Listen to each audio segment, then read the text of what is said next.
Before Tony speaks, we'll have the Panamanian. Yep, okay, we're ready to go, Brian. Round one coming up. Grab your seats, officials.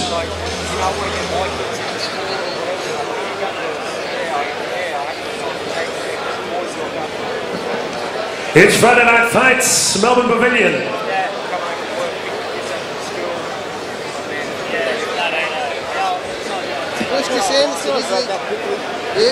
Brian Ammeth and Barry Michael Sports with Simmons Homes welcome you to the Melbourne Pavilion, Melbourne's new state-of-the-art, Australia's new state-of-the-art, spectacular venue. Come on down, ladies and gentlemen, our opening bout, 4 rounds of international light heavyweight boxing. Both young men making their debut on the big stage here tonight on Brian Ammeth and Barry Michael's 24th big spectacular show. Would you welcome into the red corner, originally from New Zealand, now New South Wales, Micah.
And we're welcome into the blue corner from Craigieburn, Victoria, Jarrod Jones.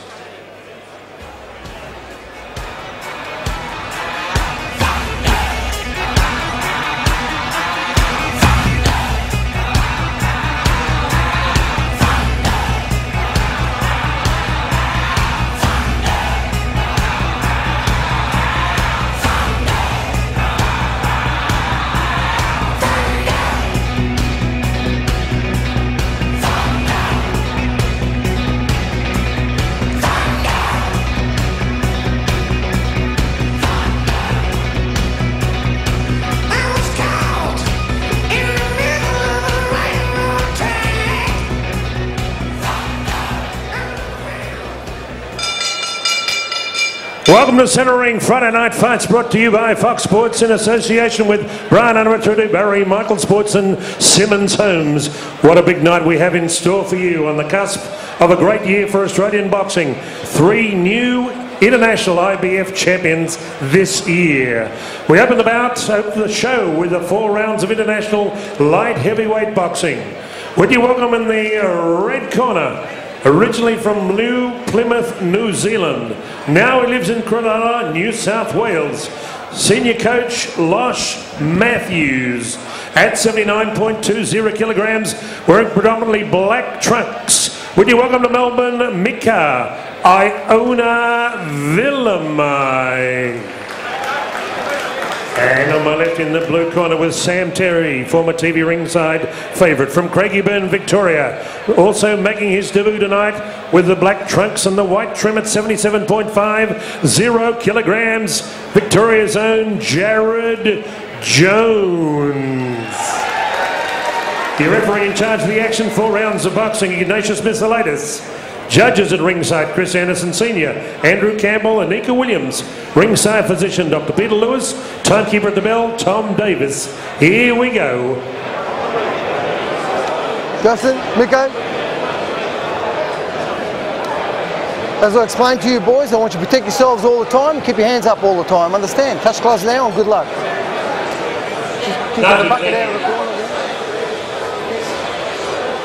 Anika, are you doing this one? Andrew? Doctor, where's the doctor?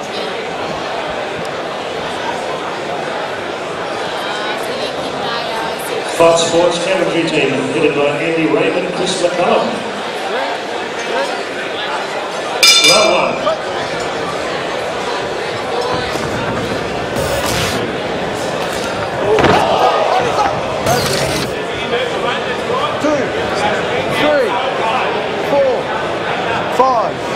6, you're cutting home. 7, put your hands up. 8, okay. Okay. Turn around. Box.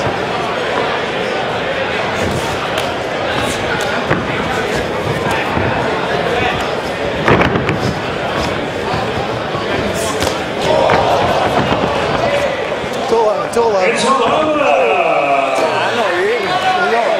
That's all right, mate. That's all right. It's your first fight. You went down twice with a hard knock. That's all right. All right.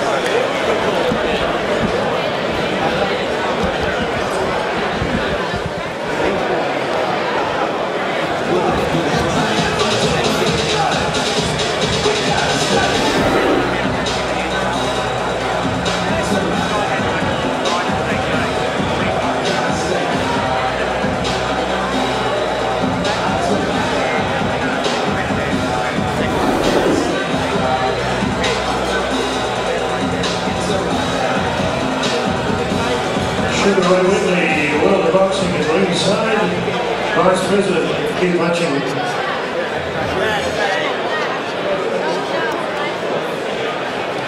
Okay, our officials here are Kane and Robert.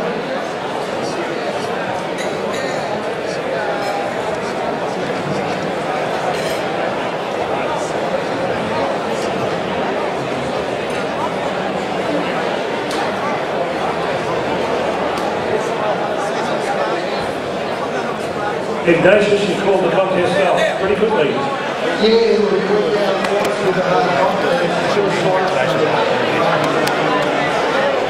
That's bullshit. That was a good dog. Fighters come to the ring. Short, not necessarily sweet. Good, Brian.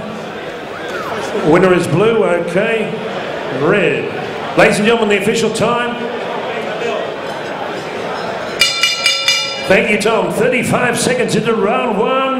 Ladies and gentlemen, your winner from New Zealand originally, Micah Villamu.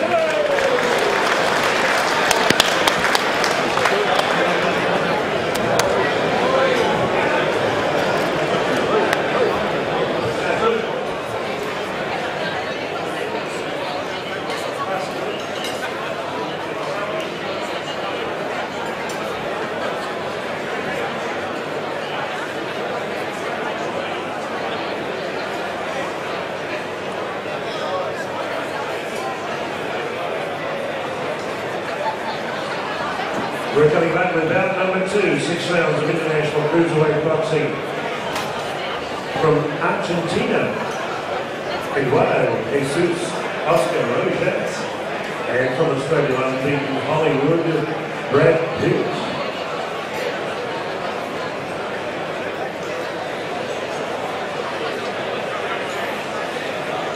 We've met before. How are you? Ignatius? I've met you in Newcastle, Sydney. Yeah. That's correct. Just explain to him. Just explain. Just explain to him what I say, bro. And if he holds, I'm going to give him warnings. 3 warnings, I can't hold on. Understand? You understand? He understands? He's not holding. Not holding.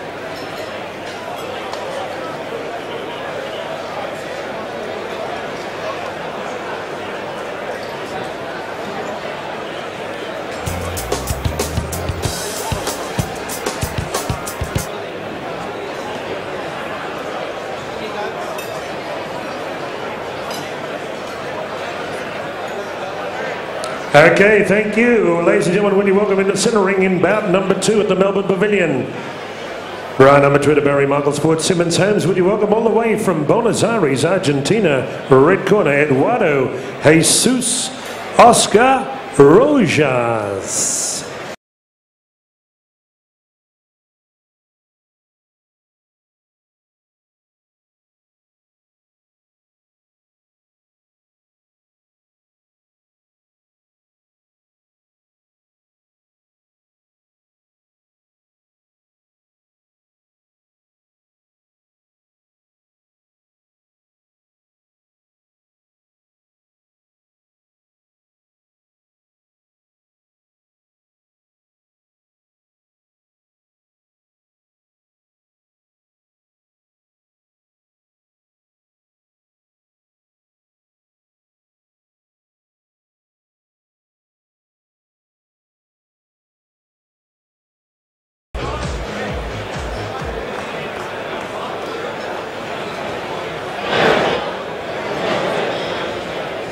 Thank you. Would you welcome in the blue corner, ladies and gentlemen, Hollywood, Brad Pitt from Blacktown, New South Wales Vibe.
Thank you, ladies and gentlemen. Welcome back to centering bout number 2. 6 rounds of international cruiserweight boxing.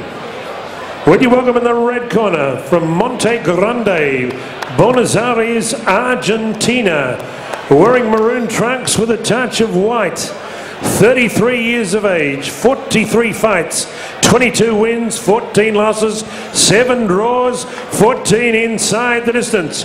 At 89.40 kilograms, he's fought around the world in Brazil, South Africa, Canada, Ecuador, France, and he's previously been down under to Australia. Fondly known as El Monito. Would you welcome Eduardo Jesus Oscar Rojas. And across the ring in the blue corner with Lincoln Hudson and Fidel Turkle, the team wearing black and white trunks. From Blacktown, New South Wales via Blairgowrie, Mornington Peninsula, Victoria. Representing the hit squad and training out of EFG Gym, Penrith, New South Wales. A Beijing Olympian, unbeaten reigning Australian cruiserweight champion. 8 fights, 8 wins, 6 by knockout. At 90.40 kilograms, ladies and gentlemen, dubbed Hollywood, Brad Pitt. Referee in charge of the action, Ignatius Miselitis. He's very fluent in Spanish. Judges, Andrew Campbell, Anika Williams and Chris Anderson Sr. Okay, boys. Obey my commands all the time. Protect yourselves all the time, all right? Touch gloves and good luck. You wipe that water now for me, thank you.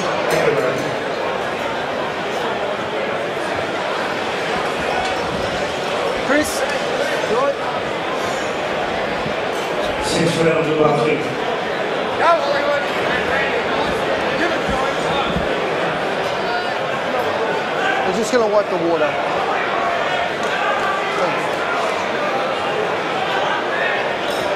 All right, you ready? Ready, Eduardo? Round 1. Box.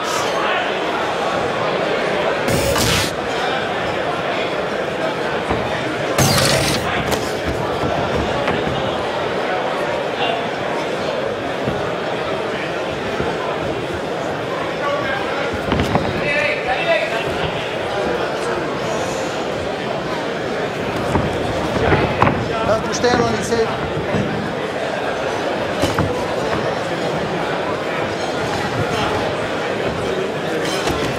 Stop. Sorry. Box.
Don't hold. You can keep easy. Let go. Right, let go.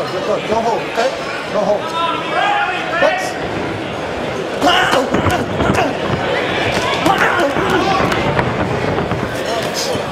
Break! There you go. Right. When I say break. Okay? Don't punch after break, okay? Box.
Second out, round 2. When I say break, okay? Keep hands up. Box.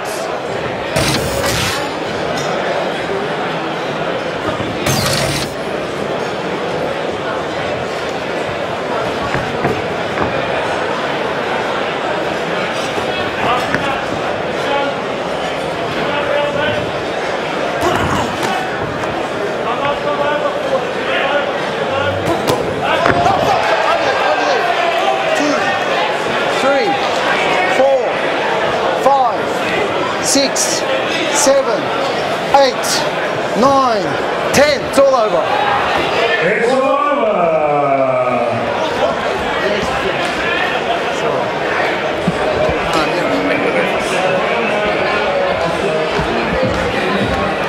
The time 38 seconds in round 2.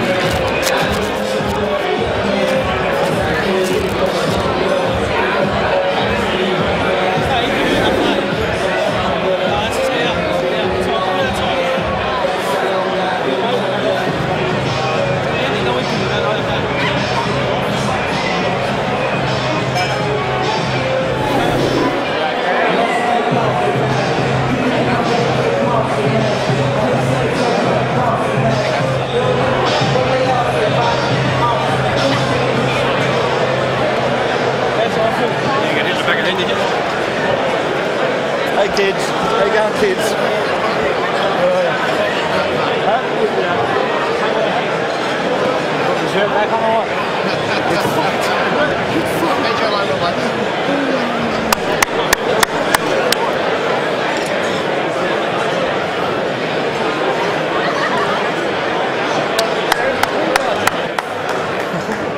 Te agarró justo, me levantó, a ver, cuando vos venías.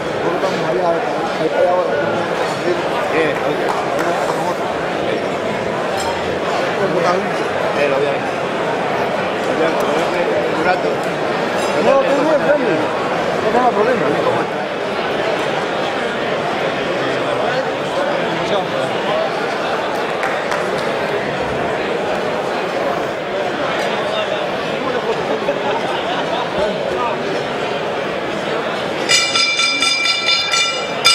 Ladies and gentlemen, referee Ignatius Miscellatus reaches a count of 10 after 38 seconds of round 2, taking his record to 9 fights, 9 wins, 7 by knockout. Brad Hollywood Pitt.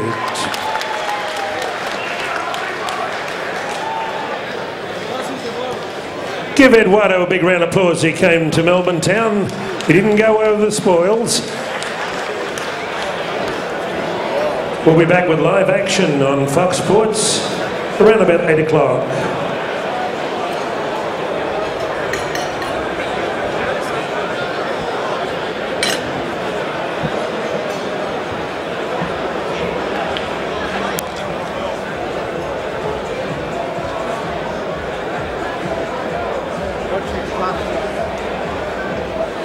Welcome out celebrities here. Former North Melbourne, or always a North Melbourne Premiership wingman Peter Chisnell. Mine host, the Tungamar Hotel. World Featherweight Champion John Fermachon. WBO top 10 ranked world title contender Will Tomlinson. The IBF top 10 middleweight Sam King Solomon. Top 20 fighter Samuel Columban, who's here tonight. Columban. Paul Ferrari. Henry Nissen won to wrap. Henry.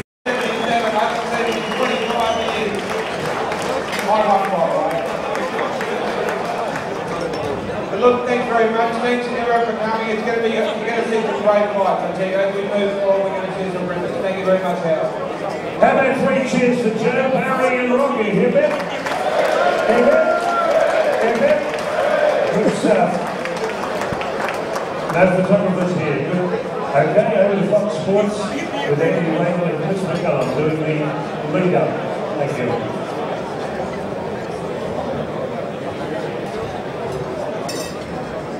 Okay. Mr. Rojas is having a chat to Chris, which is gold. I've thrown the cans back on very quickly. Spanish isn't real good. How'd you go with that? No Espanol, I told him. I've been learning Spanish and everything. Is that right? Just for that moment? No good, I'm no good. He said he got ripped off. The only thing he got ripped off was when he bought 3 McHappy meals and got dodged on a And they were $2.95 back in his day. Yeah, exactly. Yeah.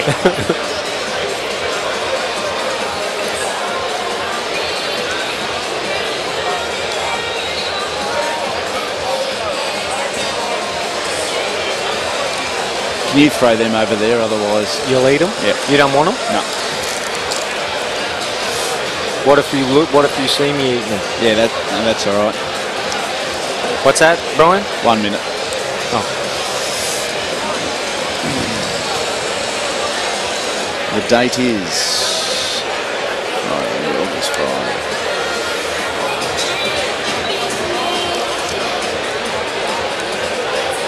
Why is the WBF representatives here?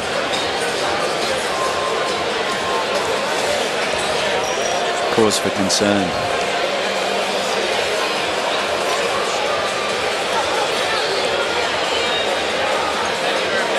Do you want that?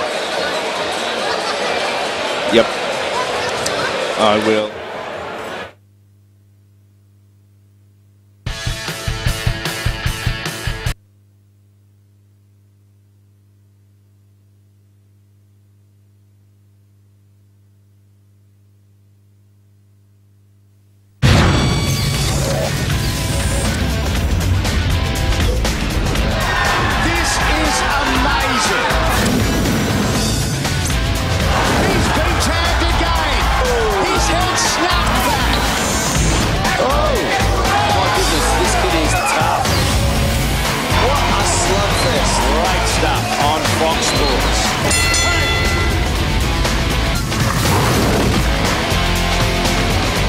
Welcome to Friday Night Fights on Australia's sports leader, Fox Sports. We're live from Melbourne as the show continues. Our main event tonight, an IBF World Title Eliminator. Lenny Zappavigna returns to the ring after his unsuccessful challenge of Miguel Vasquez in the United States of March this year. He returns to face tough Panamanian Ammeth Diaz. The winner gets a genuine crack at the world title. It is a huge main event. Also on tonight's show, Blake Caparello, Omari, Kimweri and a whole host more. It is a 5 live fight card. Let's check out what's on your boxing menu here tonight.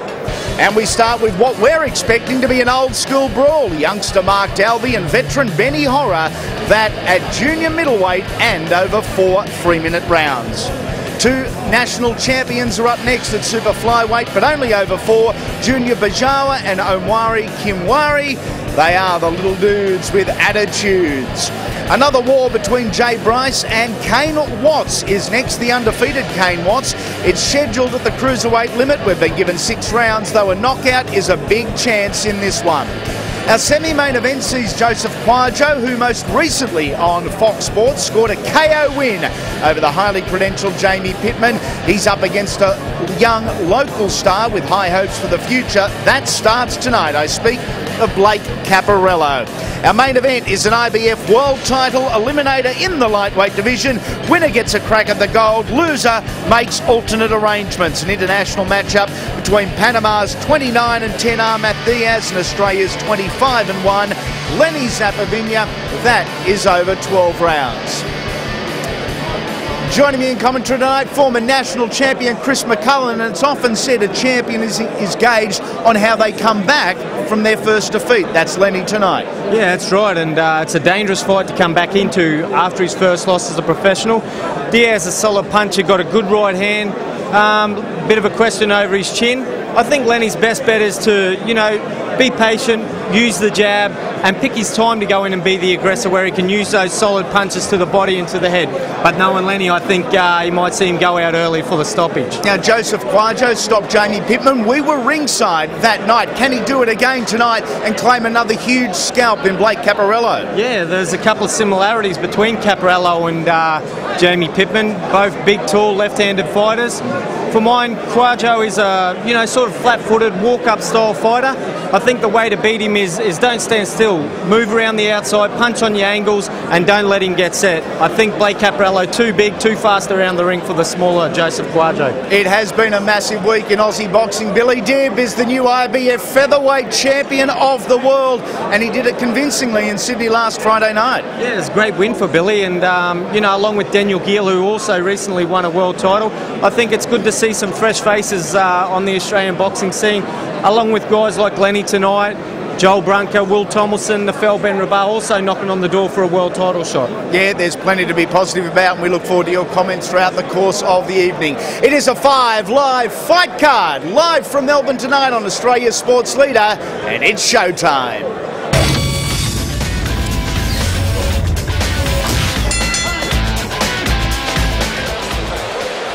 The Pavilion, a purpose-built venue in Flemington, in the heart of Melbourne City. And we welcome you to Friday Night Fights on this Friday, August 5. 5 fights coming your way, a little bit for everyone, from the little dudes to the big boys. And we're going to kick it off with Mark Dalby and Benny Horra in front of what is a full house at the Pavilion tonight. Wherever you're watching live around Australia, we hope you've had a great week. We hope you enjoy the show. Dalby at 32, 7 years the junior. The veteran Benny Horra, and Horra also conceding in height and reach, and by substantial amounts. He is the veteran Benny Horra tonight, contesting fight number 30 as a professional. For Mark Dalby, it is just fight number 5. For the official introductions and to get the boys out, let's go centre ring. It's a good evening to Howard Lee. Thank you, Andy Raymond. Good evening, ladies and gentlemen. Welcome around Australia. Friday Night Fights, Fox Sports, Barry Michael Sports, Brian Armatruder in association with Simmons Homes. Welcome to you to the Melbourne Pavilion. Opening bout, 4 rounds of junior middleweight action interstate. With you, welcome in the red corner from South Australia, Mark Dalby.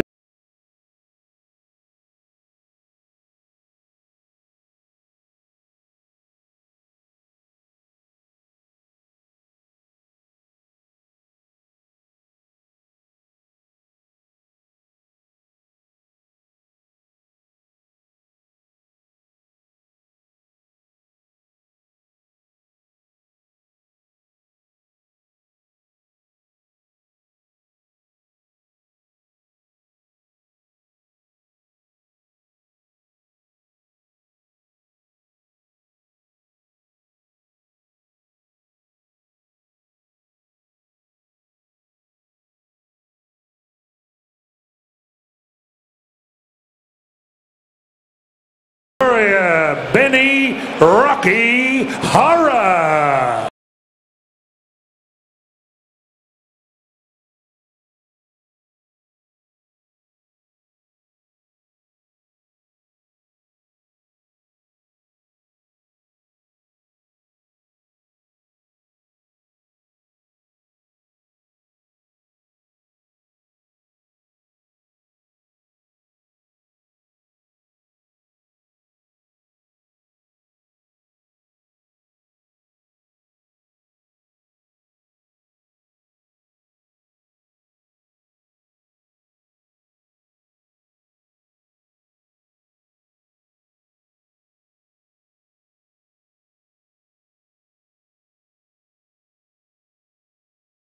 Good evening, ladies and gentlemen. 4 rounds of interstate junior middleweight boxing. Would you welcome into the red corner from Salisbury, South Australia, head coach, Barossa boxing coach Aaron Smith. In amateur boxing, a remarkable 9 times South Australian amateur champion. 88 amateur fights, 80 wins. Tonight at 69.30 kilograms, 4 professional fights, 1 win, 3 losses, 1 inside the distance. Black trunks with a touch of white. Would you welcome South Australia's Mark Dalby. And occupying the blue corner from Mornington, Victoria, he works in the demolition business. He's an evergreen fighter in his 20th year as a professional boxer. Former Victorian super middleweight champion, head coach Jerry Murphy. Ladies and gentlemen, 29 fights, 9 wins, 17 losses, 2 draws, 1 no contest, 5 inside the distance. The same weight as his opponent at 69.30 kilograms, wearing solid black trunks. They call him Rocky, Benny Rocky Horra. Referee Chris Anderson Sr. Judges Anika Williams, Andrew Campbell, Ignatius Miscellatus. Here we go.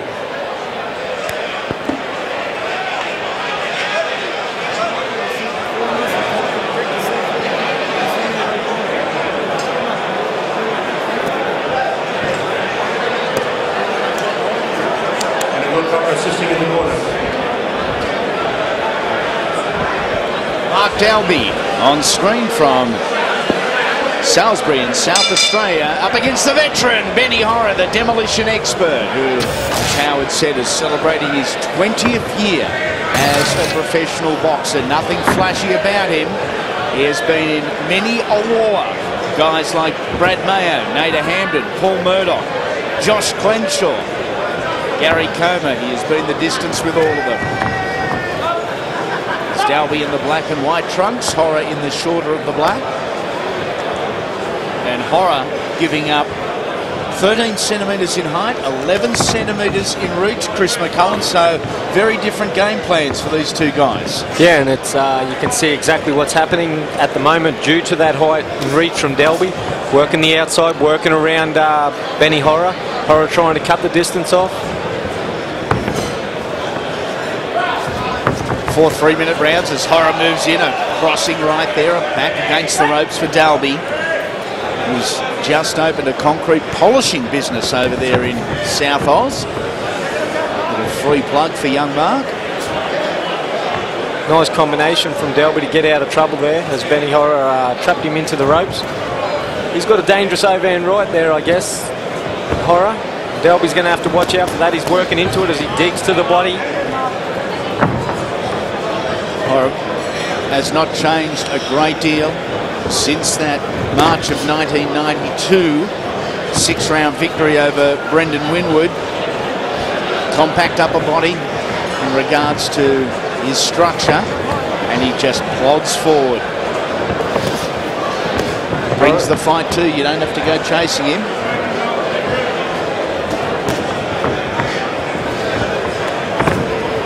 Straight right hand there from Dalby, taken on the gloves by the veteran. Dalby probably moving a little bit too much. He doesn't have to move so far away. He can just work little bits and then punch, work little bits and punch. You see, work from one side of the ring all the way to the other side for no real effect. He could catch Benny Horra out as he moves around the side, then plants feet, pops out a couple of punches, move a small step again, pops some more. No real gain by moving from one side of the ring to the other. Trying to go over the top there. Horra gets a warning on the run from our third man, Chris Anderson. Great jab from Horra to get in as Dalby digs to the body. It was the good jab from Horra, but Dalby fired back with a nice little short right hand. The demolition expert, he just follows him straight across the ring and continues the brawl against the ropes there. And he's going to have to be on a demolition purpose tonight to stop Mark Dalby. Works behind the jab again, Horra.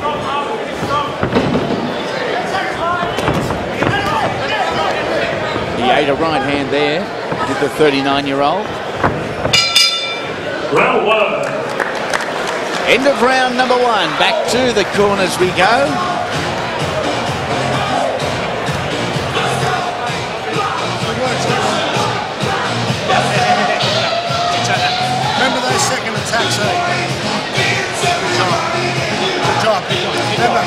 strong. When he gets in too close.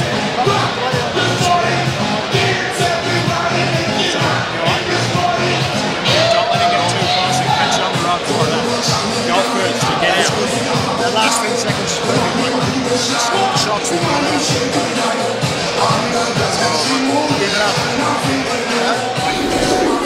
Some of the action from round number 1. Dalby trying to set some punches off. There was the jab from Horra as he worked in behind the punches. As we approach round 2.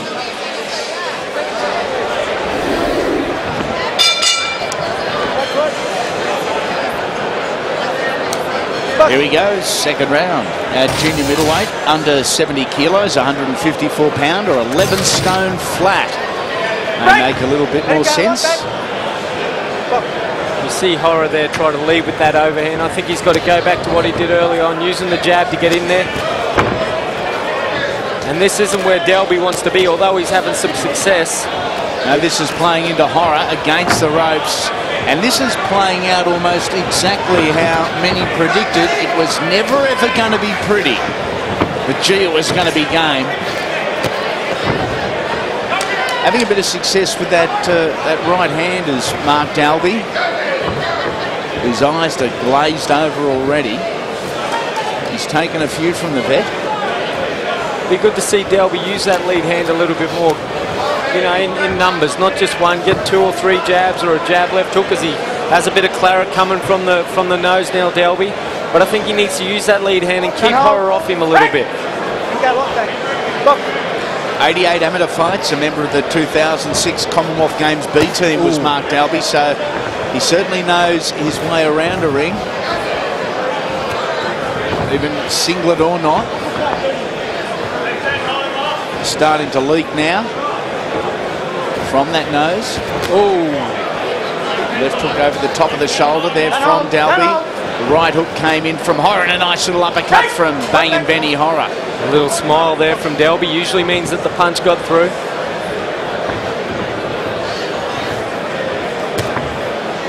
Massive weekend of sport on Australia's sports leader Fox Sports.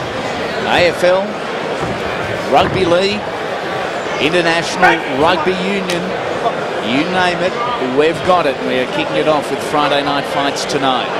And the big game, the Broncos are on tomorrow, Andy. Yes, the Broncos Warriors, one of 3 on Fox Sports Super Saturday that you can see back to back to back. Proud Queenslander, proud Broncos fan. Massive milestone. The Eels are struggling. For Darren Lockyer tomorrow night, tying that record of 349 games, currently held by Steve Menzies and Terry Lamb. Benny Horra, who is about the same age as Darren Lockyer, wanders in. I'm sure you wouldn't say that if Lockie was here, because he's a bit younger than that. Back to the action here as Dalby's on the attack. Nice head movement from Benny Horra. Named after the famous Rocky Horror show. And it's a red river now from the nose of Mark Dalby. He's got a good solid left hook, Dalby. I think if he used it a little bit more, things could be different. Now will Horra's experience assist him in the final 2 rounds, or is Horra's age make it a little more difficult? That was a lot better, mate. That was really, really good. Just watch, just play with him a little bit too. He's getting tired, you know what I mean? Just relax yourself a bit. Just a little bit too tense, a bit too anxious to whack him, you know what I mean? Just play a little bit, move your head around a bit, and let him fucking take some shots at you, and then go for him. You know what I mean? Just relax a bit, right? Start using your brains a bit. You understand? Some of the better moments from round number 2. And it was Horra on the front foot, Dalby on the back foot.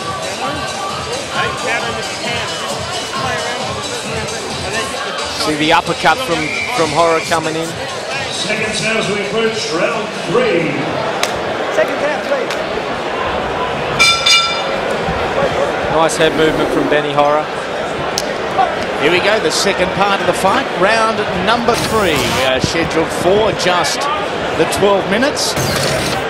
Look at the old warhorse, straight out of his corner, over to the other side, put a bit of pressure on Dalby. And if you want to keep up to date on the who, what, when, where and why of Friday night fights and you're into the social media, jump on board, follow me at Twitter, and we will keep you posted as to what's happening on Australia's sports leader, your favourite combat sport. Nice left hand there from Horra as Dalby moves backwards. Back of the head. Break.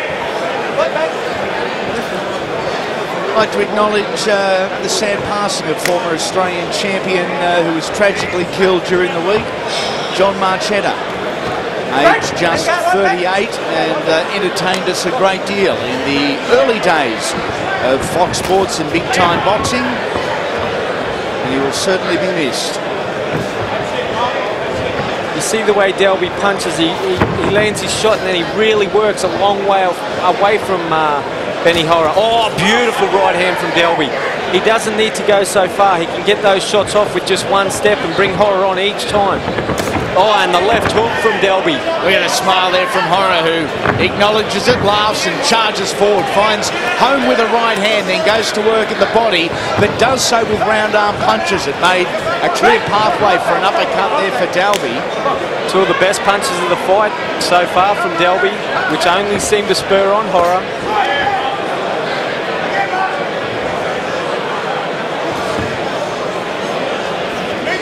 That's good left hand work there from Dalby. He's got to use it a little bit more.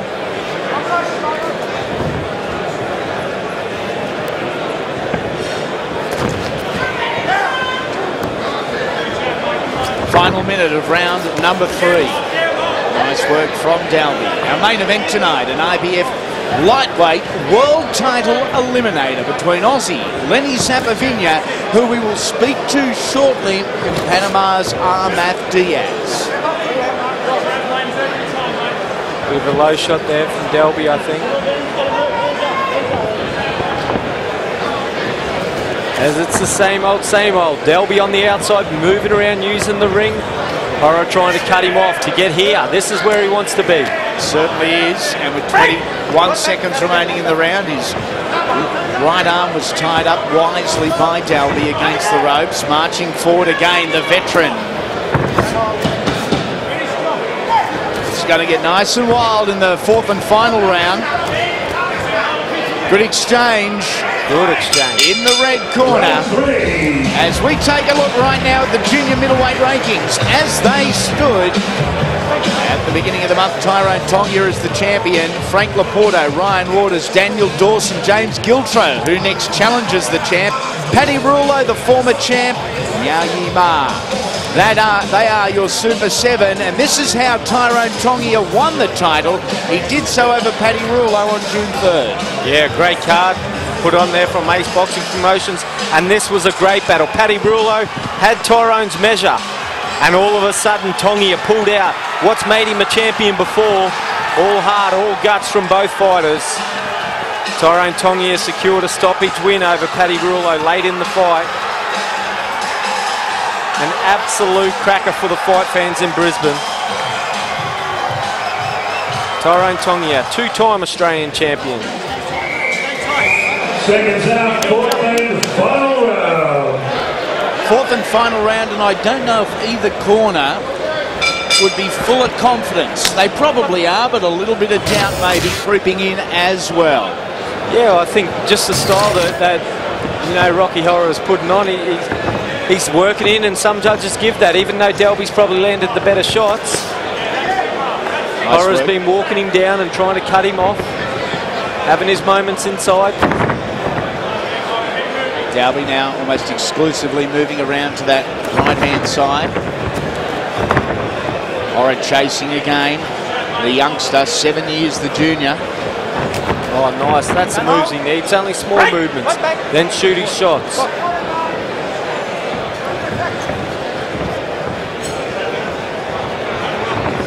You cut the ring in half and then cut it in half again, and Benny Horra wouldn't blink. Yeah, this is too big for Benny Horra.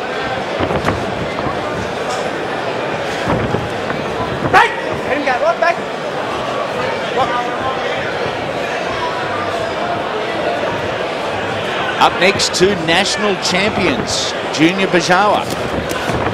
of Indonesia. 10 fights, 9 wins up against Omari Kimweri. Originally from Tanzania, now based here in Victoria. Ooh. Good body shot from Dalby, but a beautiful overhand right from Horra as Dalby pops a jab. Awfully scrappy on the inside, but that's been the case since pretty much midway through the second round. Edging forward here, Horra. Oh, digs one in over the top of the left arm of Mark Dalby. Nice right hand in the middle of that from the South Australian. Oh, beautiful right uppercut from Dalby, but an equally good punch from Horra.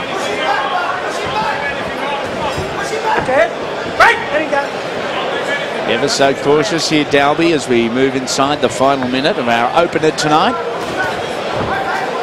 Oh. Oh.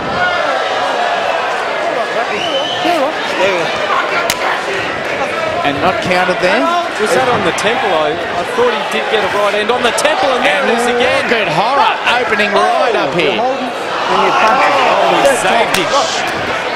Horra sensed some trouble.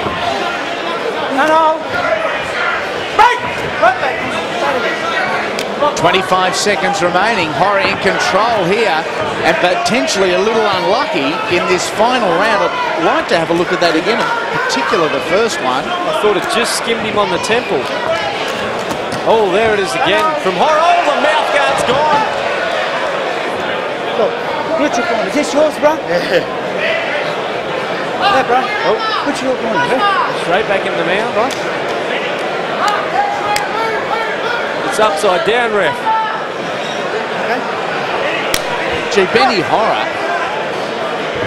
could easily have a 10-8 or a 10-7 round here. Oh, it'll be very close. 10-8 wouldn't surprise me.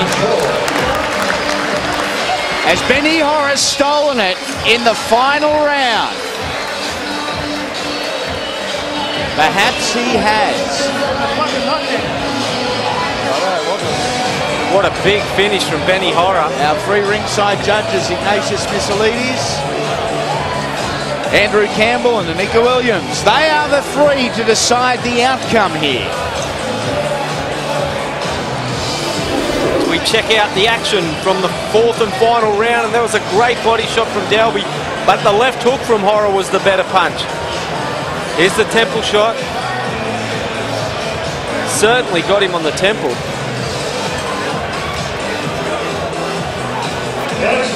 Yeah, I think Benny. Second one sort of pulled him to the ground, but that's a tough call. Yeah, it is a tough call, and probably supporters of both would have a little bit of weight behind whatever argument they were starting to form. Seems to have a problem with his left shoulder, Mark Dalby. As his trainer got a very close look to Kenny the toilet man.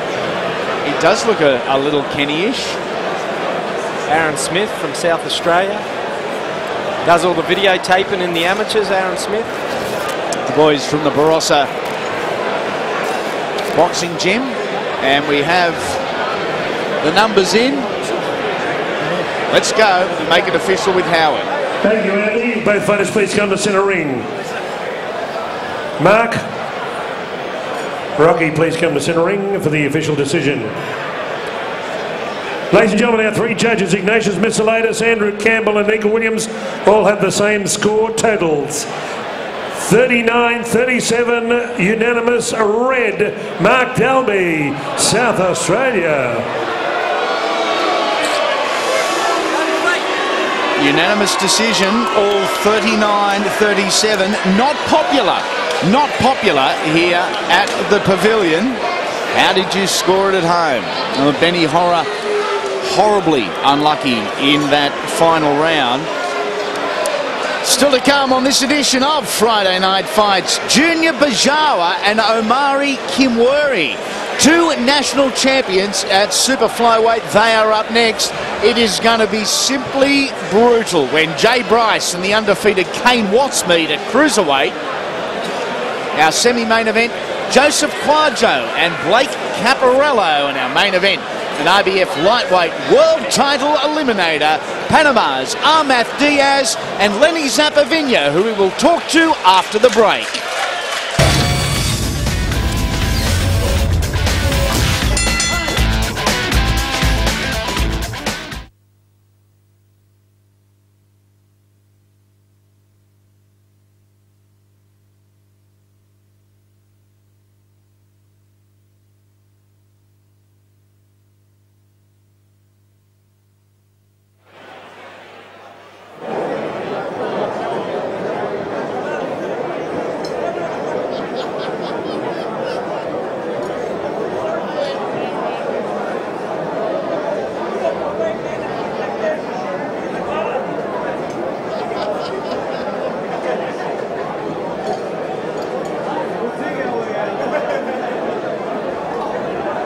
We're coming back next to the international super flyweight match.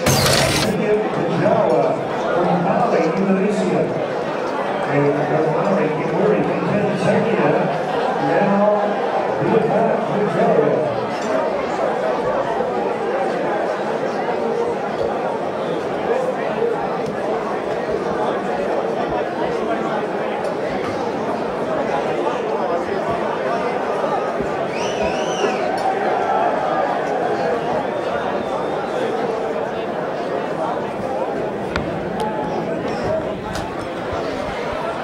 One, two. What's his name? Miguel Vasquez. We're fighting. Who you for? Yeah, Miguel Vasquez, yeah. Stand by. So we got Lenny. Andy De Bruyne. Okay. Shuffle this way. We'll have a chat with Lenny, then we'll do the tail of the tape. Mate, you just do the tail of the tape randomly whenever you want. And we'll keep talking.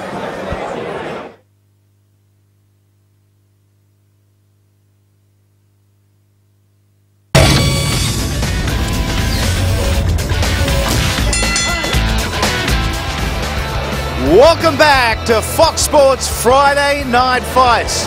What we started with wasn't pretty, it wasn't beautiful, it wasn't the sweet science. It was an old-fashioned fight. Benny Horra and Mark Dalby in an interstate war, and Horra perhaps a little unlucky in the final round. Dalby a 39-37 unanimous decision victor on all three judges' scorecards. Our main event tonight, Ammeth Diaz and this young man, Lenny Zappavigna, an IBF lightweight world title eliminator. Game faces on already, young bloke. Yeah, absolutely, man. It's really looking forward to coming back strong tonight and having a great win and getting ready for the world title again. How much have you learned in the last 6 to 8 months? Mate, I've learned a lot going overseas, you know, fighting on the big stage, you know, against champions, and it's been a great experience, and now coming home, you know, it feels a lot easier, and, you know, just put it together tonight and hope to God we'll have a good win and we get back up there. You're a better fighter? Absolutely, I'm a better fighter. I'm going to come back harder and stronger. Against a young bloke like, not such a young bloke like Ammeth Diaz, you know he is going to be absolutely keen. That's what these guys fight for. He has a 5-year age difference, but it's the height and reach difference that either is of most concern or beneficial to you. Is it normal Lenny Zappavigna, get in on the chest and pound away? Well, that's the way I am, man. I'm gonna come forward. I'm gonna put the pressure on. I mean, he's going to be a hard fight. You know what I mean? Anyone in the top 10 in the world is going to be a tough fight. So, but I've done my hard training. And I'm looking forward for it. An hour and a half now until you glove up and come into the auditorium. Run us through what happens over your next 90 minutes. I'll kick back in the change room, relax a bit, listen to a bit of music, and then, you know, start doing a bit of warm up, stretching on the pads, and get ready to rock. We can't wait, and it's absolutely fabulous to see you back in Australia and representing so well. We get the feeling it might only be for one fight because of victory tonight, and this young bloke once again gets the opportunity to fight for World Championship gold. Lenny Zappavigna, Ammeth Diaz is our main event tonight. But right now, fight number 2, it is the little dudes with attitudes, 2 national champions, Junior Bajawa and Omari Kimweri. 10 fights, 9 wins for Bajawa, the Indonesian champion. Kimweri on a 7-fight win streak. And let's take a look at the maths that really matter. Just 1 year separates their only little men. 4 centimetres in height, 2 centimetres in reach, both in favour of the Indonesian. Let's go to Howard. It's time to bring the boys out. Thank you, Andy. Ladies and gentlemen, would you welcome into centre ring 4 rounds of boxing, international super flyweight. Would you welcome in the red corner from the beautiful country of Indonesia, Bali, Junior Bajawa.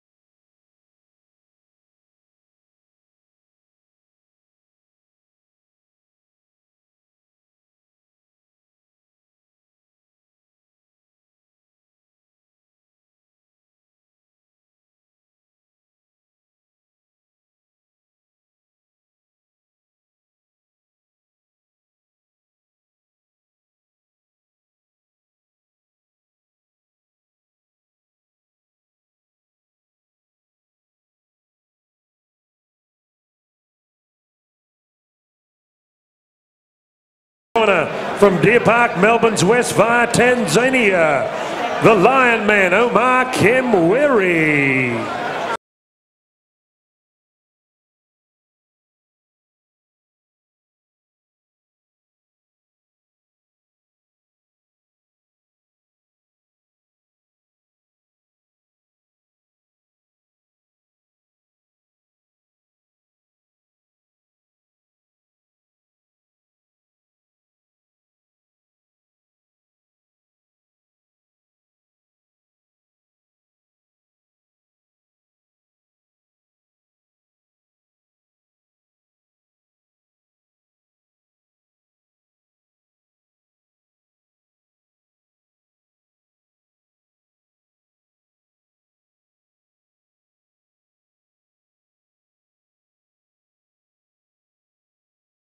Centre ring, Brian Amatruda, Barry Michael, Sports Simmons Holmes, welcome you to fight number 2. Friday night fights. We're going to rock, as Lenny Zappavigna just told Andy Raymond. 4 rounds of super flyweight action. In the red corner from Bali, Indonesia, Chief Second Chris Lynn. In professional boxing, 10 fights, 9 wins, only 1 loss, 2 by knockout. Holder, Indonesian, minimum weight title at 51 kilograms even, wearing black trunks. Predominantly, would you welcome to Melbourne, Junior Bajawa. And across the ring wearing similar trunks, white with black trim. From Deer Park, Melbourne's west via the African nation of Tanzania. Ex-Aussie flyweight champion, Dave Hegarty, Team Destruction. Ladies and gentlemen, professional record of 11 fights, 9 wins, 2 losses, 1 inside the distance. As Andy Raymond said, he's on a roll, 7 consecutive victories at 49.90 kgs. They call him the Lion Man, Omari Kimweri. Referee Chris Anderson Sr. Judges Ignatius Miscellatus, Andrew Campbell and Anika Williams. Here we go, 4 rounds of boxing. Chris Anderson once again, the 3rd man in centre ring.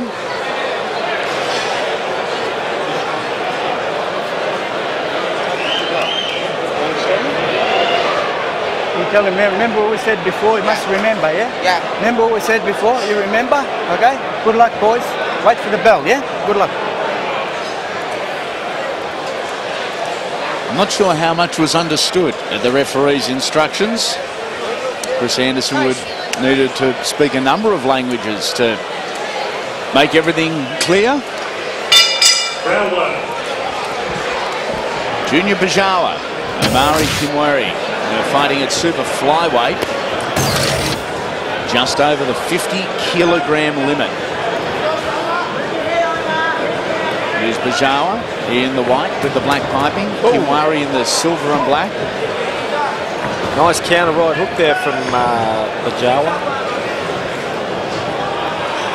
Very similar on paper. Last fought in June last year. Bajawa, whose ring rust going to be an issue. That was a victory for the Indonesian minimum weight title. Oh, the overhand right from Bajawa. Caught the attention. Followed by a head. Yeah, certainly did find the attention of Kimweri. Moved his jaw around a little bit, so obviously he felt that. There it is again. That's the third right hand he's landed on Kimweri, as has done Bajawa. Looks more comfortable playing the countering role here, Bajawa. Oh, and again. Good solid shots from the little guys. And when we mean little, they are tiny fellows. There's not many on tall of them, but I got these guys. Just. Kimweri. Oh, good jab. He ate one, and the glove hit the ground. Ooh. That certainly landed, and the glove hit the ground. Yeah. Interesting. Rules are rules. Rules are rules, and a couple of debatable points in the opening two matchups. One Benny Horra would be absolutely filthy at.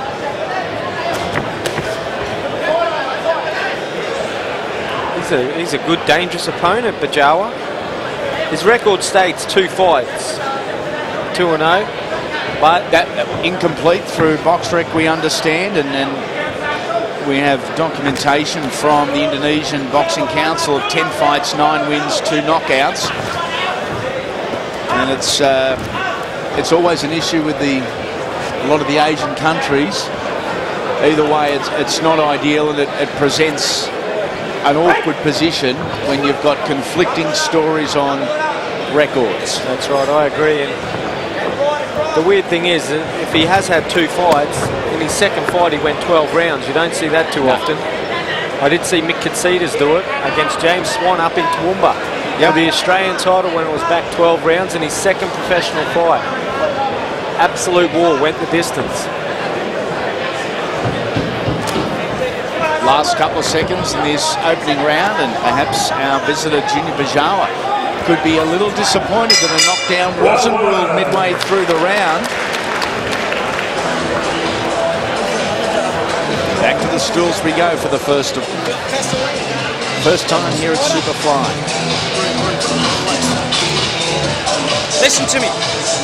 You've got to double the jab up. What did I say before? You've got to double it up, yeah? Keep a double jab out there, and he won't get you with the right hand.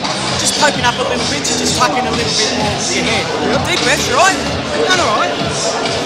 We'll have a look at the jab from Bajawa. The counter right hand first.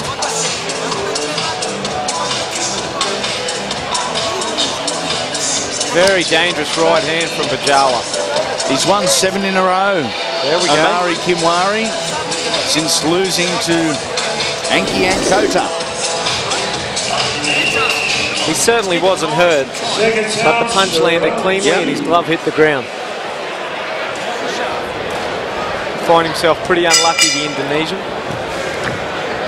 Will that have a bearing on the scorecards if in fact we do go to the judges at the end of 4 rounds? I think he's still got the round, the Indonesian. Yep. Oh, Kimweri lands a left hook. Counters on.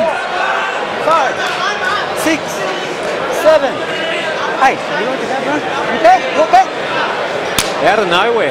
Absolutely out of nowhere, and all of a sudden the former Tanzanian, now based here in Australia, is on top, in control, and a hint of vulnerability about our Indonesian visitor.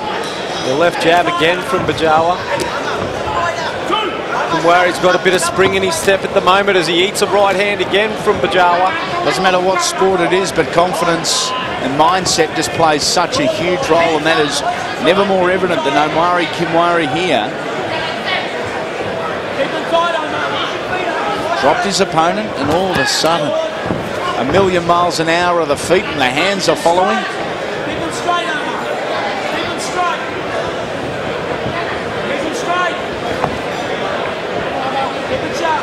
Centering, middle stages of round number 2. Only the 2 losses, as I said, one was to Ankota, going back 8 fights, but in his second fight, Kimweri was stopped in round 1 by the very durable Ernie Gonzalez. That is going back 4 years now. Nice forward movement, straight punching exhibited by Bajawa. It's weird to see a fighter who's been a 12-round fighter, as Kimweri has been, come back to a 4-round fight. You think he's moved on into those international honours, and he seems to have come back to 4 rounds. Doesn't make much sense. Pushing forward. Nice combination from Kimweri, but well defended by Bajawa. Oh, the heads come together. It was a big clash. It was a front-on head clash, not a grazing one, and quite often it's those grazing ones that aren't nearly as hard that cause cuts. No juice, no blood, thankfully.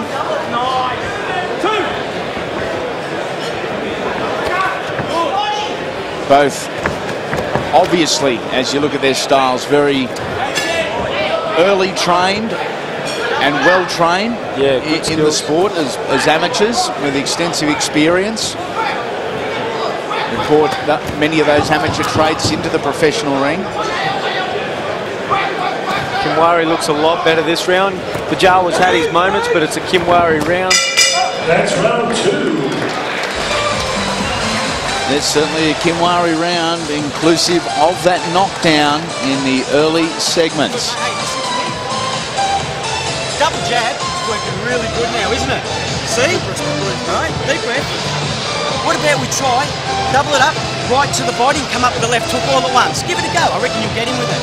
Keep your head moving. You're going well, mate. Nice and relaxed. Deep breath. Come on. Another deep breath. Come on. Give me a big, big, deep breath. It's good.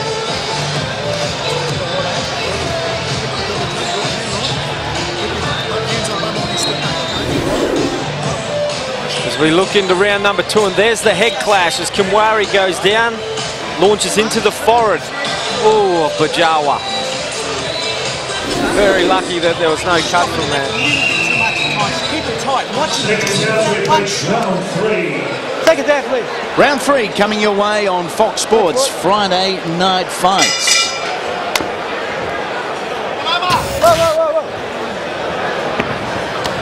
All the heads come together again.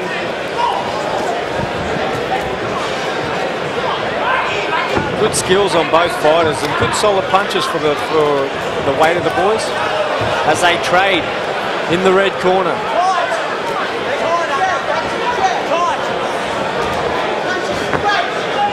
Edging forward here, the Indonesian, for a good part of round number 3. And in fact, a lot of round number 1 dominated that ring position. Round number 2 was all the new Australians. You can see in the first fight I pointed out about Mark Dalby moving around the ring a little bit too far.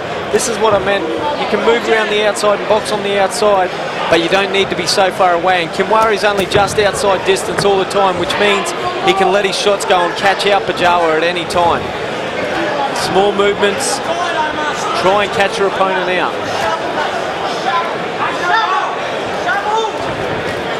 Big amateur background under him, went to the Melbourne Commonwealth Games, Omari Kimweri. Going to have a chat later to Australian Cruiserweight champion Brad Pitt, here live from Melbourne, and his team.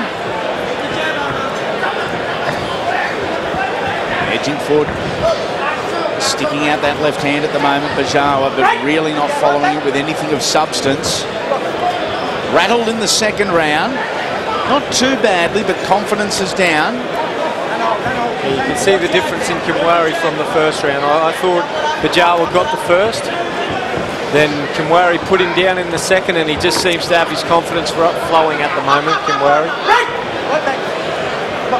While we're focusing on the lighter divisions, of course, our congratulations must go to Billy Dibb, the new IBF featherweight champion of the world, after defeating Jorge Lasiemba in Sydney last Friday night.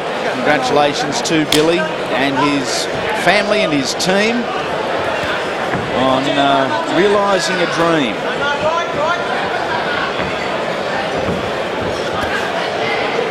"30 seconds remaining, round number 3. It's been a close round. Oh, as Bajawa lands a good shot, good left hook. Was a good left hand from the Indonesian.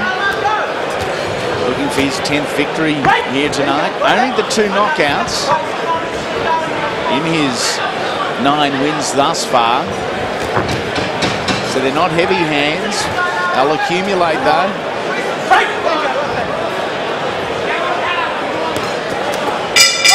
That's round 3. And back to the corners we go for the final time. Just a 4-rounder here. And we are next on your screen, August 26th on Fox Sports 2. Once again, an 8 p.m. bell time. Robert Whaley and Anthony Brownlee, our headline act. Michael O'Donnell and Danny Price. Adrian Campbell, Jason Konofsky on the undercard as well. We are live from Cronulla, August 26. Aussie versus Aussie doing their thing on Friday Night Fights.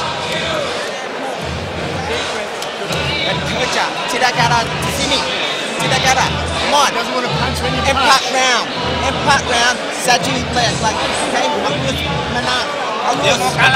Jangan stop. Urgency in the corner because this is the 4th and final round, and once again it looks like we're going to get the calculators out and ask Ignatius Missilides, Andrew Campbell and Anika Williams to add them up as we are headed for the judges, it appears, at this stage. Nice jab from Kimweri. He's got great movements, great skill level, Kimweri. Good footwork. Yep. It's just difficulty in finding opponents at these lighter weights. Oh, nice combination on the counter there from Bajawa. Both young men put together a good right hand. In fact, a couple there from Bajawa. The old smile. Bajawa has not changed emotion, facially anyway, since the moment he was called out of the dressing room.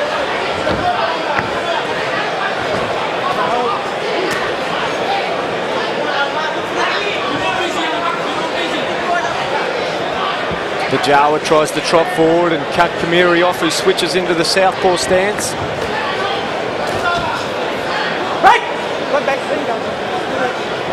He's got to work around the outside of that front foot if he's going to do that, Kimweri, or walk into a right hand.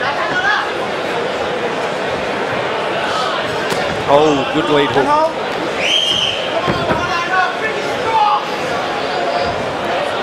Halfway through the 4th and final round. Ranked at number 3 in the Commonwealth of light flyweight is Omari Kimweri.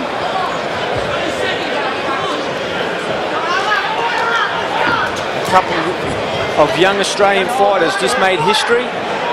2 young junior fighters, one from Queensland, Clay Waterman, and Jai Opataya from New South Wales won the gold medal at the World Championships. First ever gold medal at any World Championships for amateur boxing for Australia. Positive times. Damien Hooper won a gold at the Youth Olympics last year. Brett Mather won a bronze medal at the Worlds. Both silver at the Youth Olympic Games for Mather. So positive times and amateurs coming through for Australian boxing as well as in the professional ranks. Good exchange there with 40 seconds remaining in the round.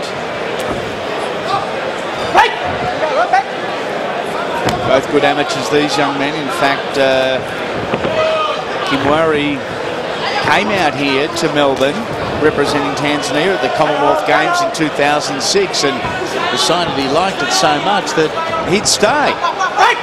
As did a lot of the fighters. As did a lot of the fighters, and that was the case after the 2000 Sydney Olympics. Australia certainly benefited with some of them, with Solomon Egermine and Fariz Kariuki. For Ben Rabah, to name a few. Bell sounds, that is it. Omari Kimweri, Junior Bajawa.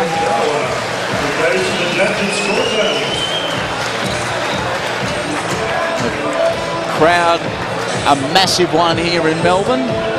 Sitting back, most of them enjoying their dinner here tonight. 3-course feed. Great venue. Maybe that was the appetizer at super flyweight from Bajawa and Kimweri. As we Countdown to the business end of the night. Up next, Bryce, Kane Watts, Joseph Kwadjo, Blake Caparello and Ammeth, Diaz and Lenny Zappavigna, who has got plenty of support in the form of the mighty Penrith Panthers, who are here in the southern capital to face the Melbourne Storm tomorrow night to kick off Fox Sports Super Saturday. And the entire team is here to support Lenny. I've seen Lenny doing some training on Fox Sports out with the Penrith Panthers. Yep. And believe me, they are in absolute awe of the young bloke. It's good to see the sports combined. Yep.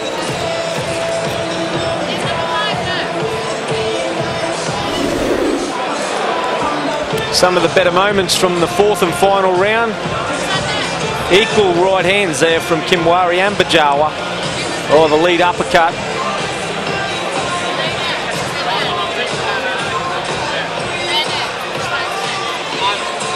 Well, they stood, they let him go. Yep.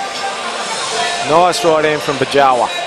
He had his moments throughout the fight. I think we'll see Kimweri come up victor, but Bajawa wasn't disgraced. Just waiting on the scorecards to come in.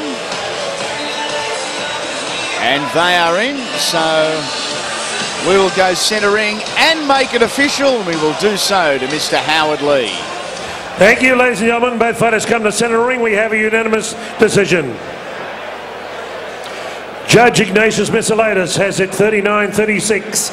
Andrew Campbell has it 40-35. Final card, Anika Williams 39-36. Unanimous points winner, blue corner, Omari, the Lion Man, Kimweri.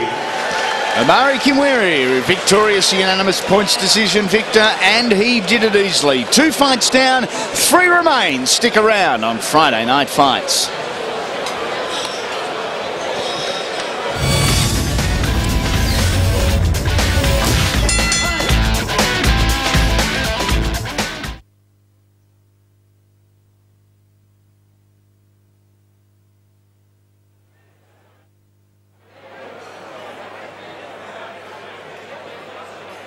We're coming back with a interstate cruiserweight match. Sugar Cane Rojas.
Wonderful so far. Thank you, Mr. McCullum.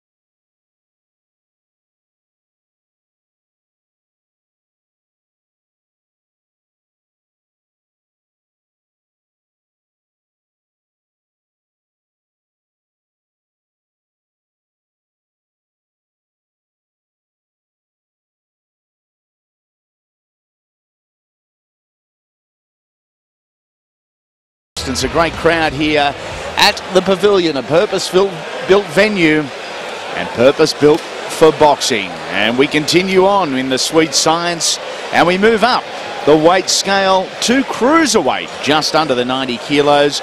Jay Bryce and Kane Watts. Experience about the same, but Watts 6 fights, 6 wins, 3 inside the distance.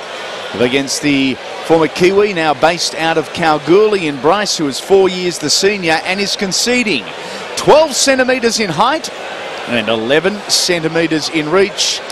Also, just under 2 kilograms on the scale some 24 hours ago. It is cruiserweights, fight number 3. Let's get the boys out, Howard. Okay, well, ladies and gentlemen, would you welcome in the red corner, originally from New Zealand, now in Kalgoorlie, WA, Jay Bryce.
Blue corner from Victoria, Kane Watts.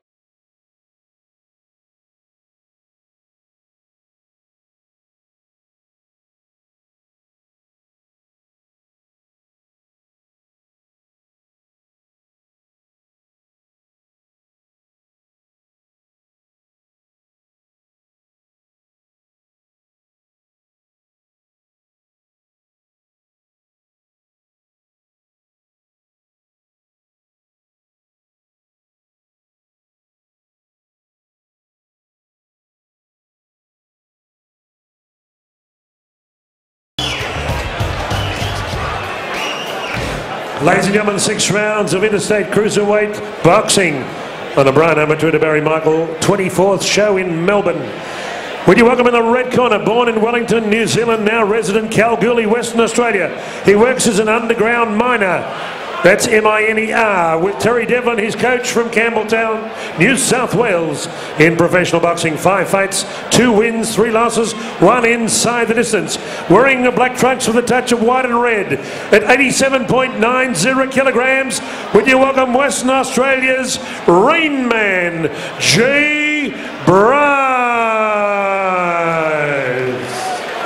And across the ring in the blue corner, from Brighton by the Bay, Victoria, working out at Sekilda PCYC with Ray Giles and Julian Holland and Lim Jacker, unbeaten in his professional campaign. 6 fights, 6 wins, 3 by knockout. At 89.7 kilograms, wearing trunks of gold and black, would you welcome Sugar Kane Watts. Referee Ignatius Miscellatus. Judges Chris Anderson Sr. and Nick Williams and Andrew Campbell. 6 rounds of boxing. Kane, Jay. All right, guys, I spoke to you in the change room, right? I want you to protect yourselves all the time and obey my commands all the time. Touch gloves now and good luck. Kane Watts undefeated against that man, the 21st century Mr. T, Jay Bryce. Seen Jay on a number of occasions. Most recently lost a majority points decision to Mick King up there in North Queensland. For those 3 guys that he has gone down to, Mick King, David Allure and Mike Wilson, 3 very good boxers. Very tough men as well. It is the cruiserweight division, 6 3-minute rounds. Jay Bryce and Kane Watts. Bryce in the black trunks. Kane Watts in the gold and black. Comes launching in from a mile out.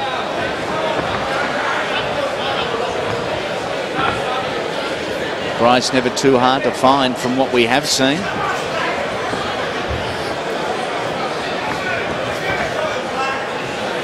Jay Bryce the Rain Man. He could be the everywhere man. Born in New Zealand, lives in WA and has a New South Welshman in the corner. Fighting in Victoria. Fighting in Victoria. Oh, ducks under one then. Came bouncing off the shoulder from Kane Watts. As I said, hasn't fought since August of last year, Kane, with a 6-round points win over Steve Gillingham here in Flemington. Nice to the body. He is a big cruiserweight, Kane Watts, as well. Weighed in just a kilo under the limit at 89.7 kilos. That cruiserweight limit is 90.7. 200 pound or 14 stone 4. Back foot here. Swinging out a left hook. There's his lead punch there. Halfway through round 1. Wouldn't surprise me if we see a head clash here and a bit of claret. Yep. Just the way the boys are coming in. Watts sort of comes from a little bit too far out. He's got to get behind his left hand a little bit more and give Bryce something to look at.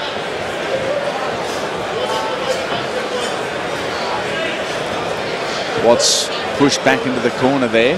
Not physically, but pushed nonetheless. Warning for a low shot on the run. Not a great deal in it. Oh, good jab, good count, good jab from Watts and a good counter from Jay Bryce. Fired it off very quickly, didn't he, the Kiwi? Yeah. Watts loads up a left hook.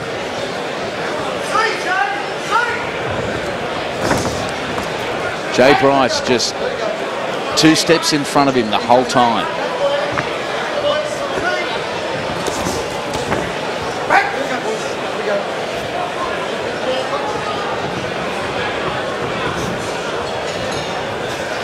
Maintaining that centre ring position. Final couple of seconds of the opening round.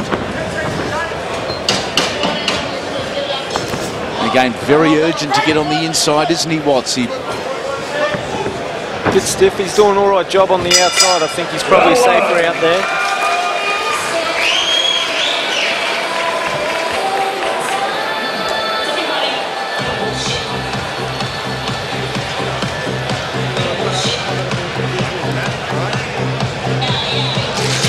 We're in his home backyard. We've got to be a bit busy with that, right? We understand it.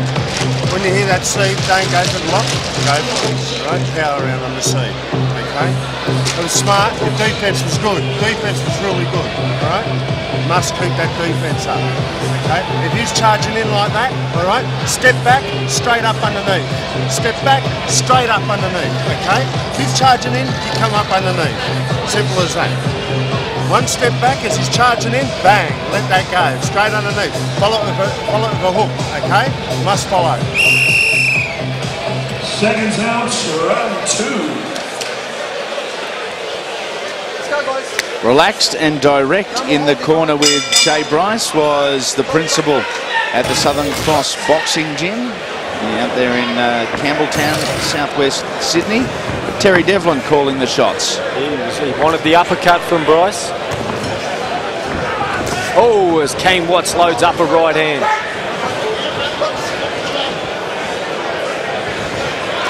You get the feeling both guys are going to have their opportunities to score with big shots and power shots. The way this fight is panning out. The openings are there. You can see Kane Watts a lot of times trying to work away from the right hand of Jay Bryce. Jay Bryce just the 2 wins, 1 via KO. That was in April this year. Over at Tilia Fay in Kalgoorlie.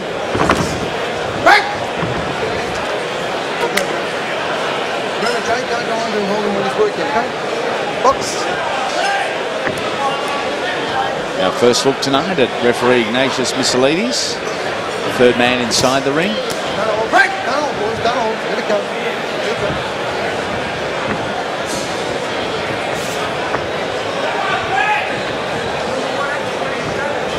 Watts moves around the outside, gets on the jab. He's doing all the chasing, isn't he, Jay Bryce?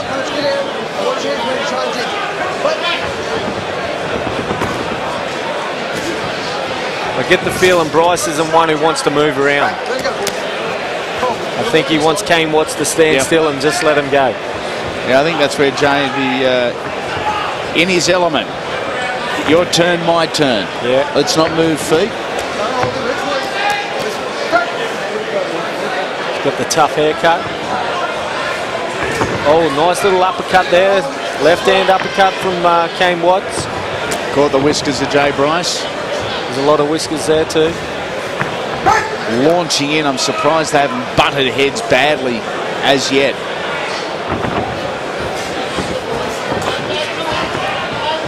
Blake Caparello and Joseph Kwadjo, they are up next now. Semi-main event of the evening. As I said earlier, we'll have a chat also with the Australian Cruiserweight champ Brad Pitt.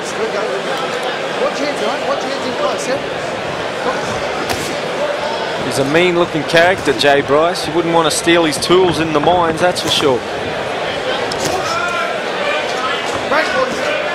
Former New Zealand Golden Gloves heavyweight champion, had 30 amateur fights, Jay Bryce.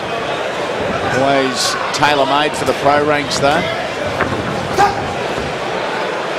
Nice movement there from Kane Watts as he has a look down to Ray Giles and Julian Holland in the corner. Former Commonwealth champ is there.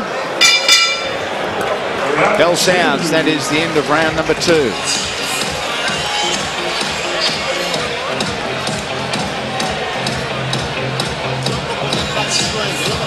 Forget about it. What I want you to like that. Just keep those jabs going the way it goes. Keep those jabs going the way it goes. Right? Set that boxing jab. The body shots are on. Don't try and load up too much. Don't want to put too much on, son. Just let your punches flow. 1-1-6. Move off. Find us there, jab the body. Another round of shot going. Some of the better moments from round number 2. The left hand of Kane Watts.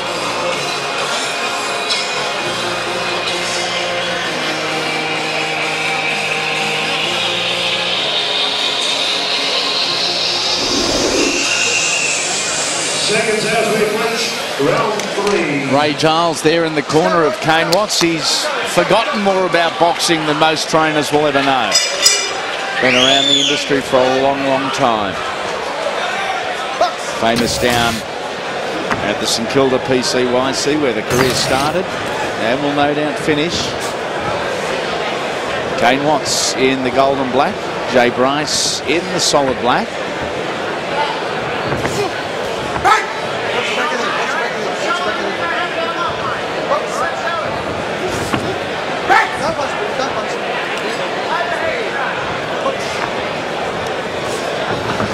.30 seconds into round number 3.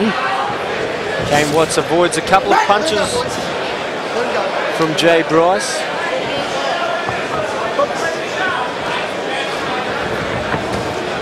The left hand work from Watts as he launches in. He always, at every opportunity, looks down to his corner and sees if there's any extra instructions as he lands a good right uppercut on Bryce.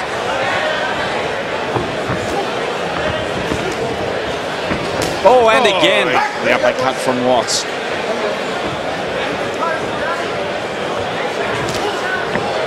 As I said, Watts hasn't fought since August of last year. It is a long, long time out.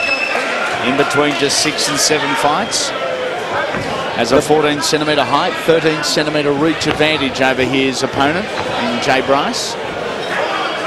The butterfly, Greg Eadie in the crowd, looking to be back in action in October up in Brisbane. And looking forward to his return. The butterfly. One of the tougher nicknames of boxing. Oh, undeniably. This has been the best round so far from Kane Watts, and it's been the right uppercut that's been the scoring punch.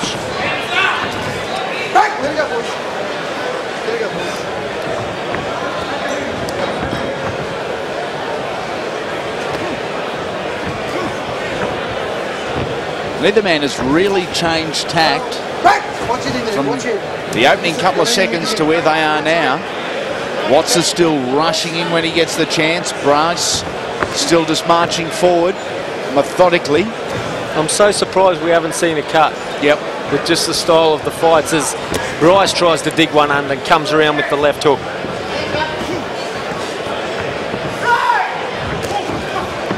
right hand to the body there from Watts.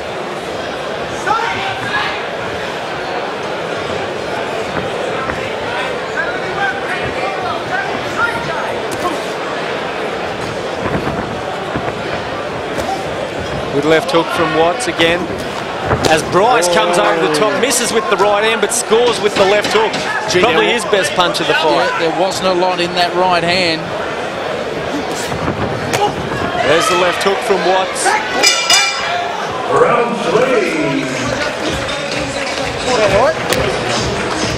A little harshly done there, Kane Watts. I think that was right on the call. No real big problem with that. He started catching him, all right? That's what we want. We want to catch him like that, all right? It's a must. Right hand, how we feeling? Good. Close your eyes. All right? Just think about it now, all right? How much do we want this, Joe? Must have it. Step back, come underneath. If he's charging into his shoulder, slip back, come underneath. Slip back, come underneath. You want that? As we have a closer look at what went on in round number 3. The right uppercut was the punch for Kane Watts. Which is ironic because the right uppercut is the punch that Terry Devlin's saying to Jay Bryce. That is the money punch. And I agree with him. I agree with both guys. Just both corners that the right uppercut's going to be probably the better punch to land because they both lead in a little bit with their heads. Kane, don't hit after the break. Take a point off there. Second half of the fight, round number 4. I hope you're enjoying on Friday Night Fights. Our latest instalment is live from the Pavilion in Melbourne. We are next on your screens Friday night.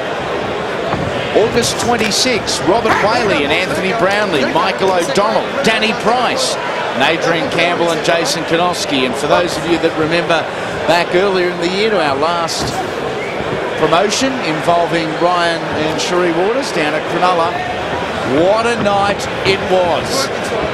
Probably war one of the, after war after war. One of the better nights of Australian boxing 2011. Undeniably. Sinclair, Waters, Halasani, Brownlee. Yep. It was just non-stop. Leroy Brown, Virgil Calico, that was another an absolute cracker. And we are hoping for the same next time we smash our way into your lounge rooms on Friday, August 26th.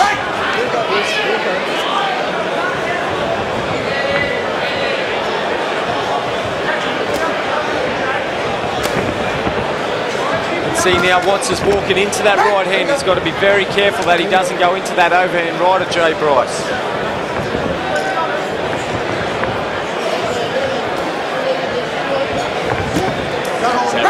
Right uppercut then from Watts again.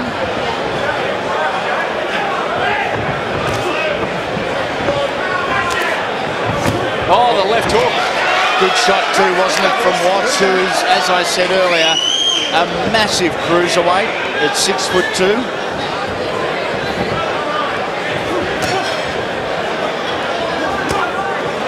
I'd like to see him get some second phase in. He's throwing the one big bomb and then sort of grabs on. I'd like to see him get another set of punches coming off that. He's just a genuine tough nut, Kane Watts. An amateur record, 12 fights, 10 wins.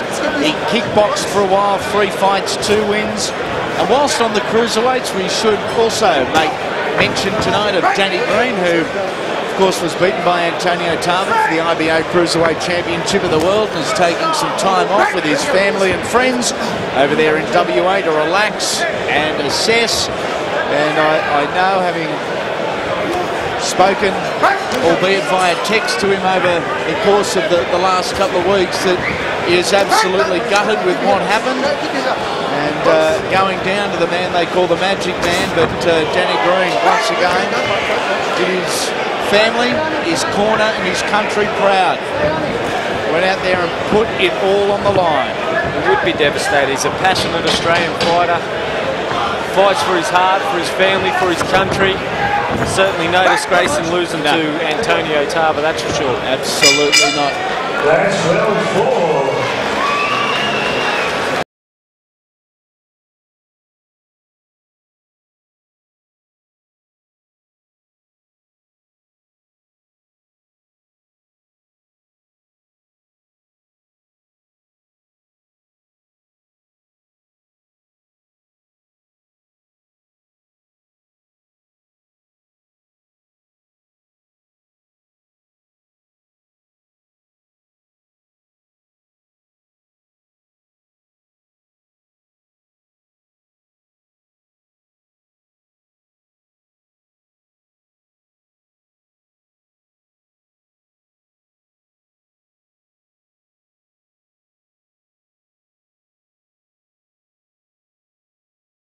Kane Watts. Seconds sounds, we approach round 5. Let's go, let's go, let's go. Let's go, boys.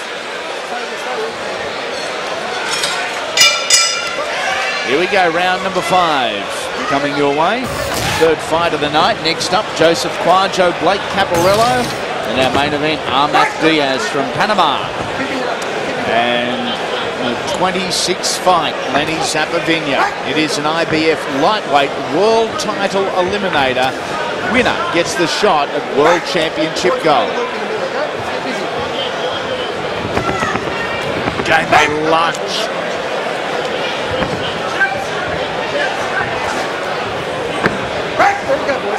Boxing's a funny sport. I mean, you see some of the most purest class boxers go around, bump heads and get a big cut, fights over. These two boys, brawlers, punchers, walk-up fighters, head clash after head clash, and we haven't seen a cut. Oh, there's a good jab landed from Bryce as Watts goes for the left hook.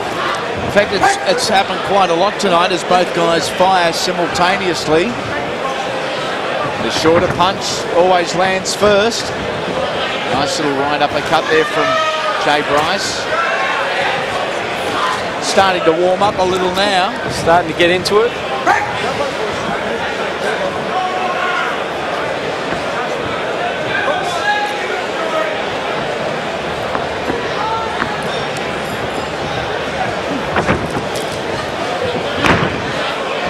Balk for a balk. Good jab there from Watts. Oh!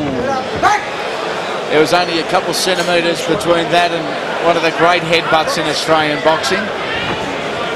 How they missed that, I will never know. Just over a minute remaining, round number 5. Well, good left hook, come off the jab from Watts. This is where I'd like to see him follow that up. Instead of getting in stuck, take advantage of that. Bryce swinging wildly with that right uppercut, but hadn't positioned the feet before he threw the hands. As you can see now, Watts working back away from that right hand, and Bryce not happy with it.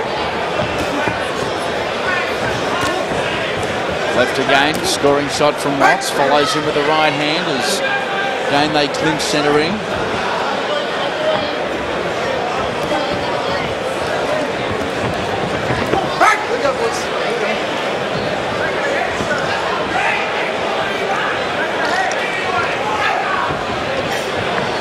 Good to see the great Johnny Famishon here tonight. Yes, one of many legends here in attendance. Of course, tonight co-promoted by former world champ Barry Michael. Rocky Gadaleri's here, Henry Nissen. Madioli, Henry Nissen is across the ring. Your friend Chopper Reed. Uncle Chopper's here as well. Round 5. As a result, we'll be avoiding the after party just in case. 5 rounds down, 1 remain here at Cruiserweight.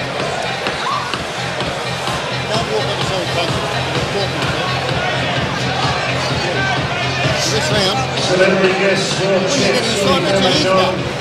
Too tired, fucking never push off. Rocky Gadaleri, Barry Michael, Chopper Reed, special guest tonight. Thank you. As we check out round number 5. That's why Watts is trying to work away from that right hand. He knows it's a danger punch of Bryce.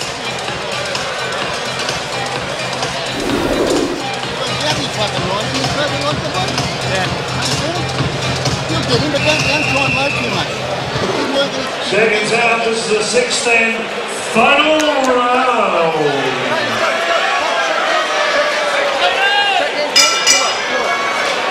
Great sportsmanship and respect for their fellow boxer. And now they get it on. Jay Bryce in the black, Kane Watts in the gold. At Cruiserweight, 6 3-minute rounds, and this is the start of that final 3-minute period. Took a while to warm in, about 4.5 rounds. Back half of the last round was entertaining. So far, this one started with a little bit of heat in it. Good jab from Watts. Oh! Bryce digs to the body.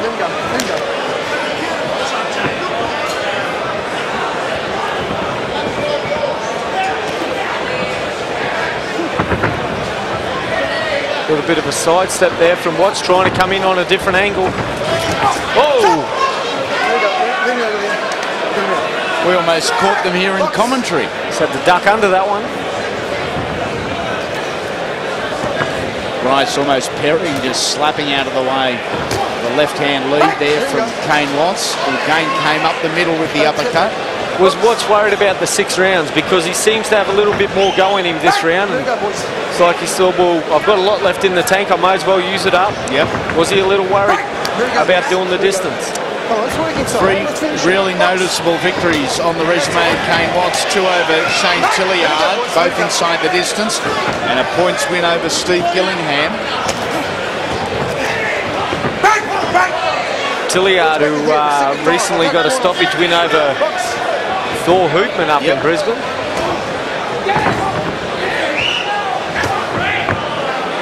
There we go, boys. There we go. Come on, boys. Nearly done. 60 seconds remain in this cruiserweight contest. Oh. Here we go, boys.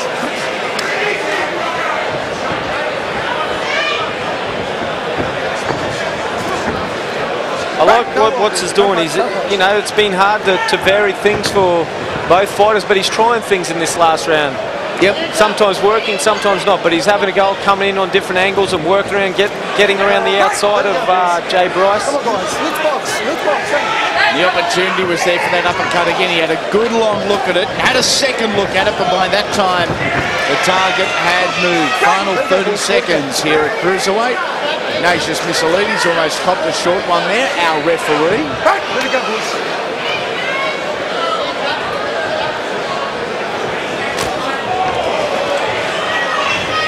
Final 10 seconds.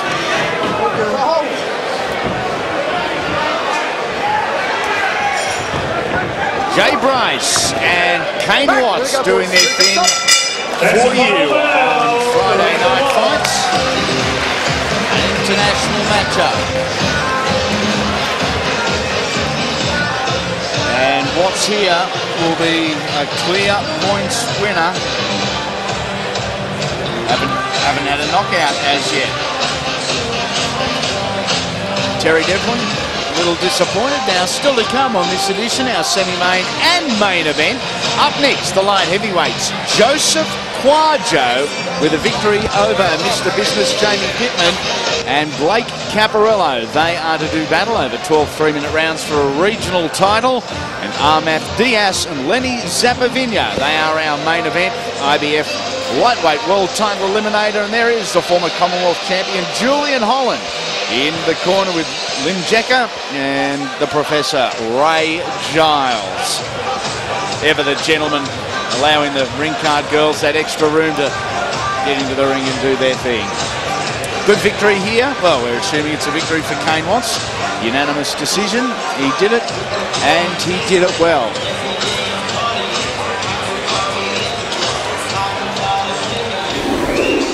This is what the 6th and final round produced, and it was probably the most action of the fight. The right uppercut from Kane Watts. He started looking for that from about round 3 onwards. Yeah, he did too much, Kane Watts, in what was an untidy encounter at times. Cautious. Kane Watts. Well, he moved to 7-0. We're about to find out as we go to Howard. Yes, ladies and gentlemen, both fighters come to centre ring for the decision, please. Unanimous decision here. Unanimous points decision. Chris Anderson had it 59-55. Andrew Campbell and Nika Williams the same. Score totals 60-54. Unanimous points winner, still unbeaten, blue corner, Sugarcane Watts. Sugarcane Watts, victorious 7 fights, 7 wins. He continues his winning ways. After the break, the semi-main event, it's Kwadjo and Caparello on Friday Night Fights.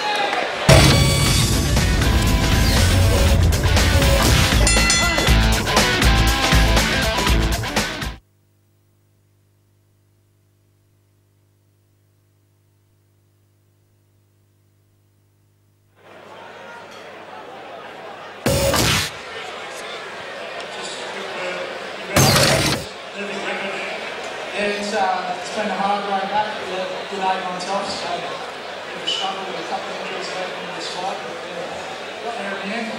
Playing a bit of footy? Yeah, been playing a few rounds down at St Kilda City. Boys have done well. I just want to thank Paulie Costello, Seema, the boys at Future Nutrition, and trainer Ray Giles, all been really good out in this camp. And all my friends and family come up to support me here and at home, so cheers.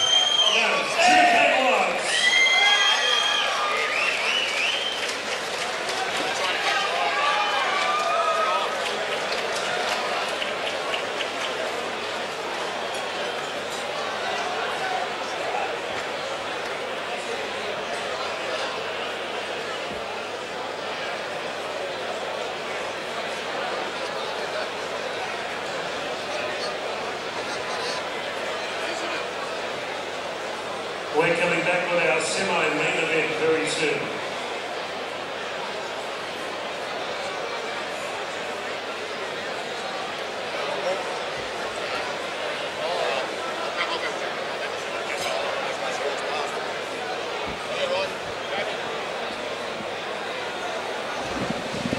I'm back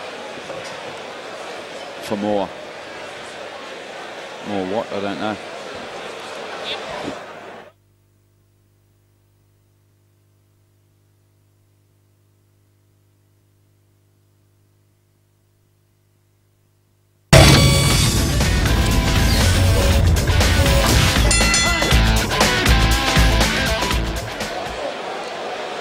Welcome back to Friday Night Fights. Jay Bryce and Kane Watts. Over 6 3-minute rounds at the cruiserweight limit, and Kane Watts, unanimous points decision victor, did it and did it easily on the judges' scorecards. No surprises there. Went in as a red-hot favourite here at the Pavilion. Hope you're enjoying the show, because the fans in attendance certainly are. It is sold out and then some here in the Southern Capital. Our semi-main event is at light heavyweight, 12 3-minute rounds for a regional title. Joseph Kwadjo, originally from Ghana, now based in Fiji, training out of Campbelltown, New South Wales, fighting in Melbourne, Victoria. In his 25th fight, he has 20 victories on his resume, 15 via the short route up against Blake Caparello. Yet to taste defeat. Let's take a look at the maths that really matter here. And both young men are 24 years of age, with the height and reach advantage, both in favour of the local. Let's go to Howard. Okay, ladies and gentlemen, our semi-main event, 12 rounds of boxing, OPBF Light Heavyweight Championship. Would you welcome in the red corner from Suva, Fiji, Joseph Kwadjo.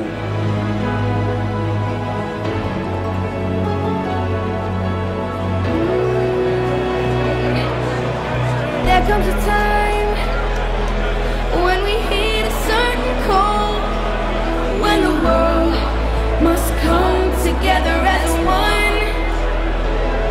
There are people dying. Oh, when it's time to lend a hand to life, the greatest gift of all. We can't go on pretending day by day that someone somehow will soon make a change. Now there's some music with a difference. No AC/DC, no Metallica, no Guns N' Roses. Not for Joseph Kwadjo. I like it.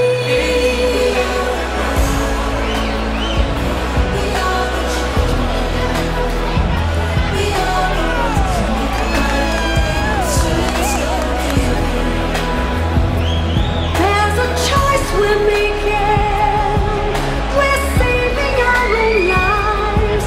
It's true, we make a better day, just you and me.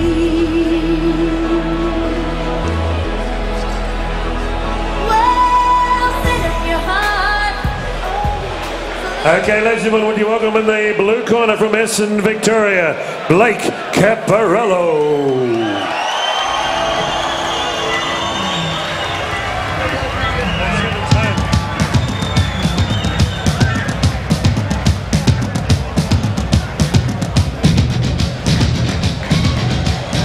just a little bit better. The beautiful people, Marilyn Manson, bringing break Caparello to centre ring. Now that's Aussie boxing.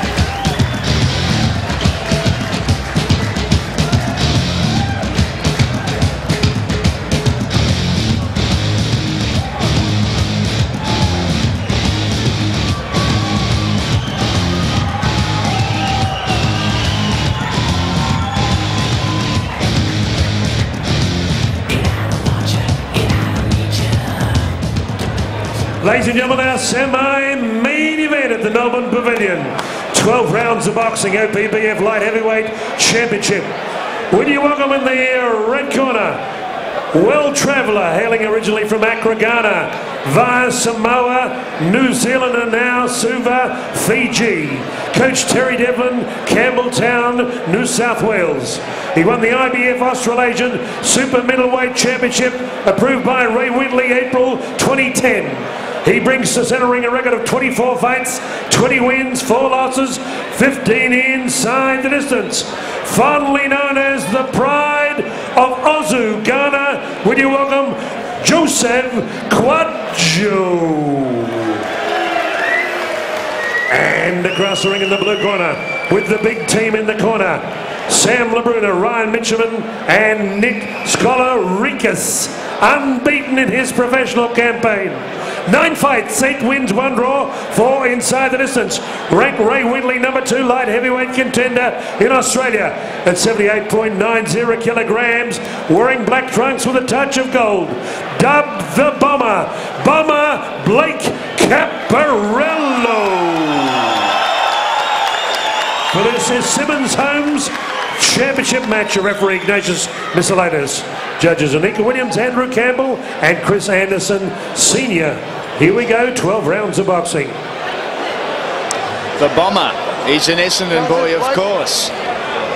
All right, boys, I spoke to you in the change rooms. I expect you to obey my commands at all times and protect yourselves at all times. Touch gloves now and good luck. Fought tough national champion Michael Bolling here in Melbourne in March of this year.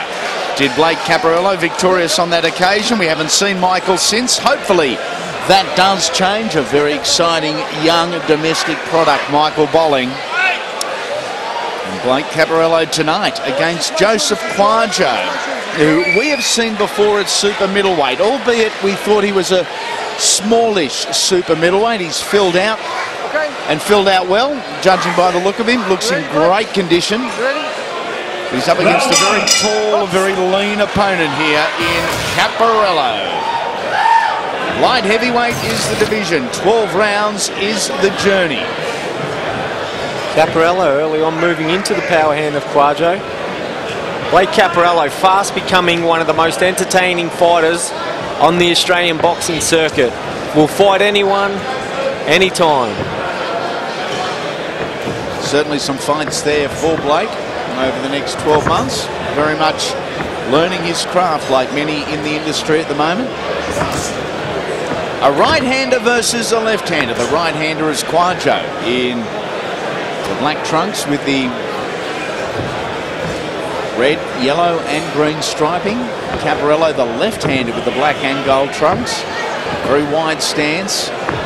Generates a lot of power sitting down on that punch. That big left hand he has.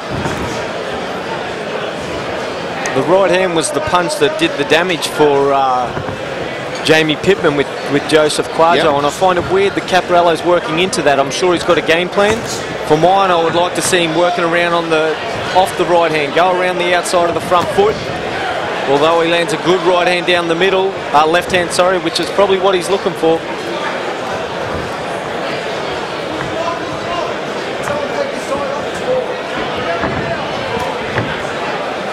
Circling around to his left, going over the top there of Kwadjo's target zone was Caparello. This is what you'll get with Kwadjo, whether this goes one round or 12. He's going to walk up, flat-footed, be right in your face. He'll be there to punch all night long. But if you stay in front of him, you're going to be in trouble. That's good work from Caparello. A 9-1 record in his last 10 fights, but hasn't fought since a loss at this very venue to Serge Yannick in October of last year. We saw Serge Yannick in a good fight with Shannon Taylor here last time we were down here in Melbourne. A beauty it was.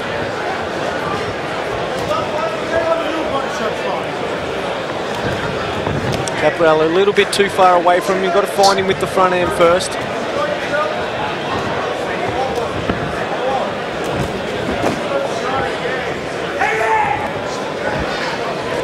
We've spoken of Jamie Pittman and Sir Janik already during this fight as reference points. They'll be fighting each other.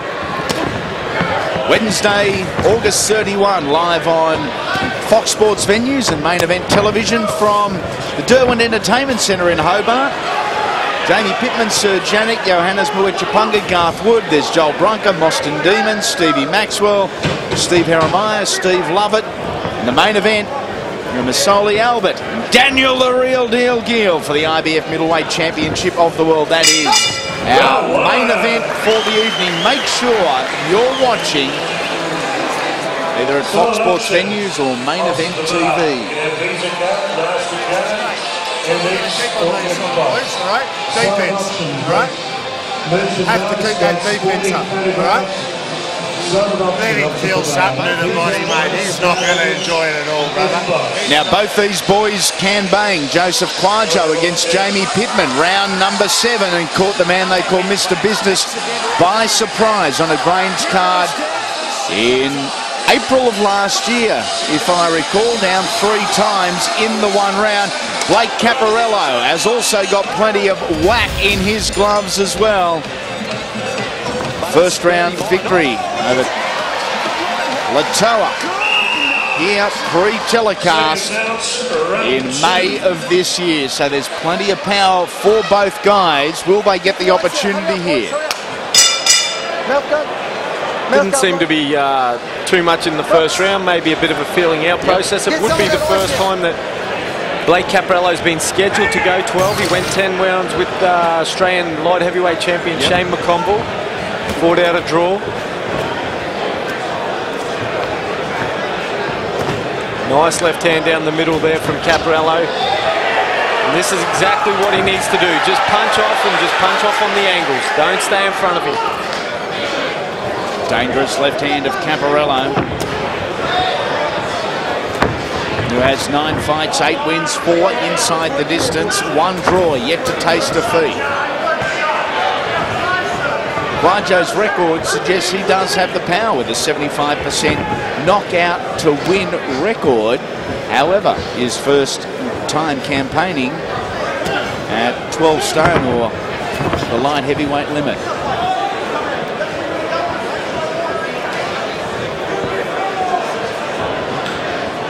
Good hand-eye, we've noticed that before with Blake Caparello. Victorian light heavyweight champion, won that in November of 2009, retained the title with an 8-round points victory over Joel Casey in April 2010. Desperately love another crack at the Aussie light heavyweight title after that controversial draw with Shane McConville in December of last year. Halfway through round number 2. I love the cat and mouse of a good southpaw and a good orthodox fighter. Yep. It's a game of chess out there at the moment. Yeah, not a lot of big shots being thrown, but feeling out shots all the time. Working out what each other's doing as Kwadjo lands a good right hook on Caparello. Hands are up nice and high on both men. Sliding through there was Caparello with the right hand.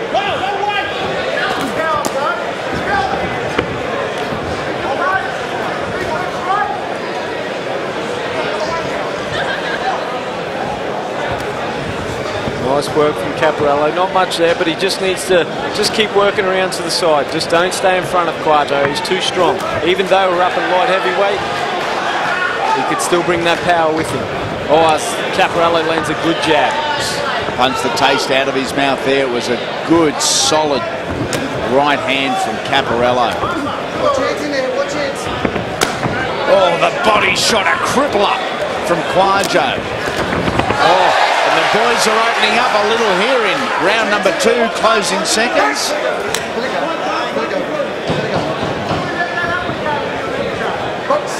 I think that's where Caparello has to be careful. Wow, beautiful right uppercut. Off the left hand. Both men got a taste of the other's power.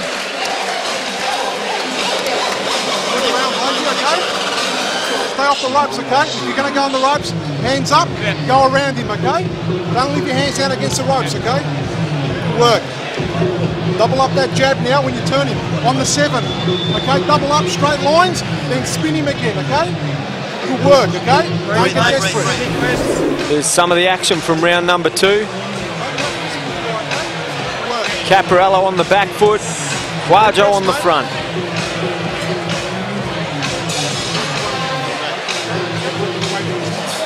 Ripping into the body there, looking for the uppercut.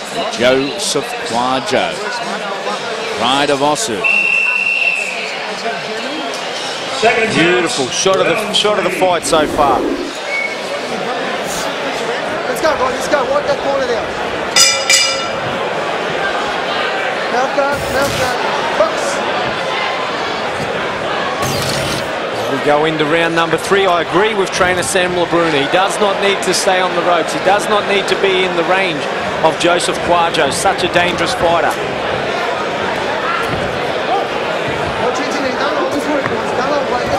Kwadjo punching short and straight there. With the reach advantage is Caparello, who nicely backed out of range. Didn't go far enough that he couldn't throw punches himself. He's a big light heavyweight, Blake Caparello. Big broad shoulders, big back.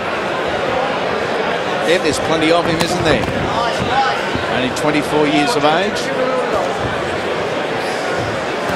Continue to grow into his frame. Maybe light heavyweight's the division. Maybe cruiserweight in years to come. I'm sure you'll find a few cruiserweight fights in his resume somewhere down the track. Good movement from Caparello as Joseph Kwadjo traps him. Caparello works his way back to centre, exactly where he needs to be. Not so close though.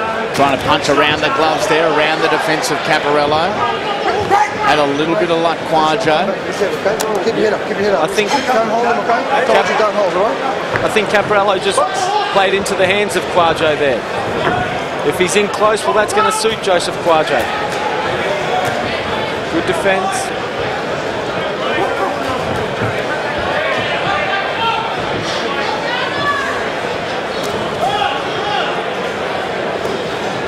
Watch your feet.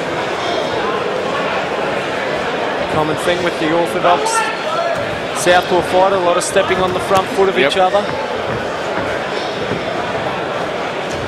Yeah, the lead hand hasn't been tangled that much. As Kwadjo looks for a home run there with an uppercut. The lead hand hasn't been tangled that much. The lead shoulder hasn't clashed that much.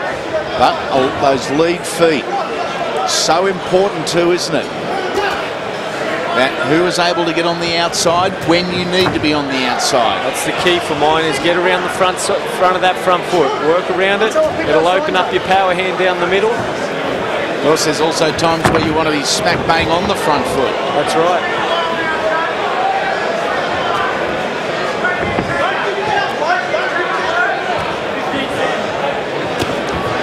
Left hand there from Caparello. Final 10 seconds of round number 3. Oh, nice counter right hook, and Kwadjo has some luck with the uppercut. This is warming into a good fight. Yeah, developing into a real good fight. Don't forget on Sunday,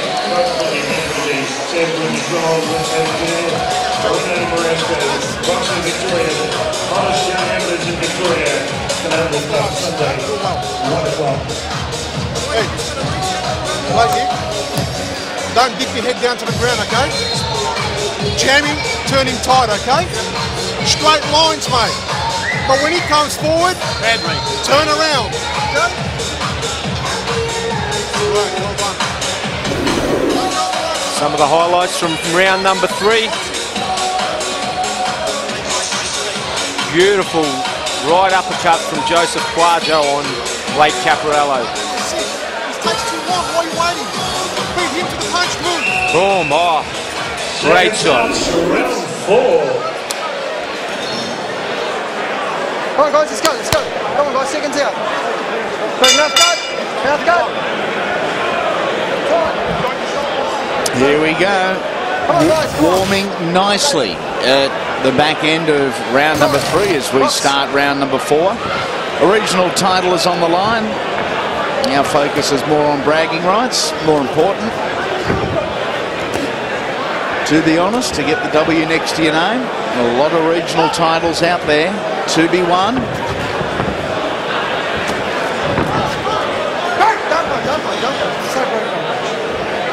A little smile on the face there of Caparello. Such wide feet. He's able to crouch and still be roughly the same height as most of his opponents. He wore a right hand there, though, dangerously. He's just letting Kwadjo come in a little bit too close, and I think with the reach that Caparello's got, the advantage of being a left-handed fighter, I think this is not where he wants to be. I know he's a strong inside fighter, but I think his best bet's going to be on the outside, working around the outside of Joseph Kwadjo. There hasn't been much of a jab from Blake Caparello.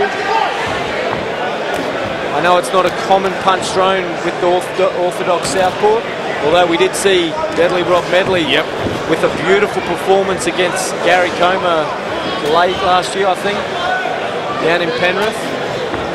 Watch your heads in there, boys. Watch your heads in there. I know I've spoken about that before, but it was just an absolute great display. They were supposed to be mates, those guys. Wouldn't want to be Deadly Rob Medley's mate. Yeah, he's rock solid, Robbie. And a great Aussie fighter. Twice challenged Isaac Latuayo for world honours. Very tough South African. Recently lost to Nafil Ben Rabar. Yeah, Ben Rabar had a point to prove there, didn't he? Didn't he, what? Caparello digs one into the body, comes over with the hook. Wishing Shane McConville a speedy recovery. He still not well outside of the ring. He's had battle with health and is rightfully so stayed out of training full time anyway. But we'd certainly like to see Shane McConville, Blake Caparello go around again when both are back to full fitness.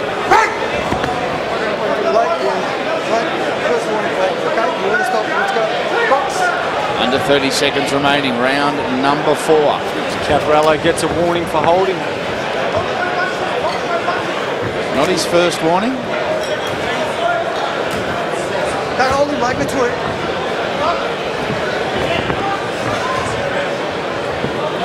Kwadjo tries to trap Caparello. We mentioned Caparello, how he was circling into Kwadjo's right hand early. Well, now he's circling away from that big bomb. Would have felt a bit of power from that. All part of the plan.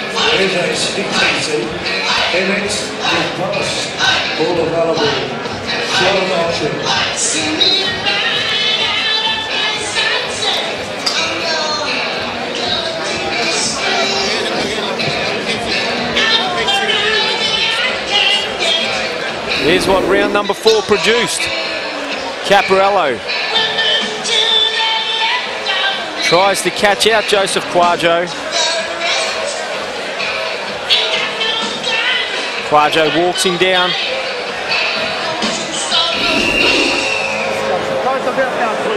Second sounds when it approach round 5. Round 5 coming your way on Friday Night Fights.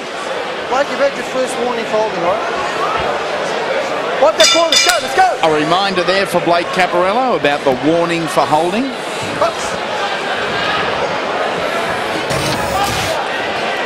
It is Caparello in the black and gold, Kwadjo in the black with the red, gold and green piping around the top of his trunks, around the belt. This is playing into Kwadjo's hands here, you would think. It certainly is, and nice counter right hook there from Caparello, followed by a left hand. Blake just doesn't seem to have the sting that I've seen in the past tonight. Oh, that'll slow you down in a real hurry. A great body rip from Blake Caparello. This is better from Caparello. Throw your punches, move off the sides. The longer it goes, the more in favour of Joseph Kwadjo, who's been there and done it before. Good shots there from both fighters. This is really in Joseph Kwadjo's backyard. This is his territory. Blake Caparello does not need to be here. He knows what he's doing though. I'm sure he's got a plan behind it.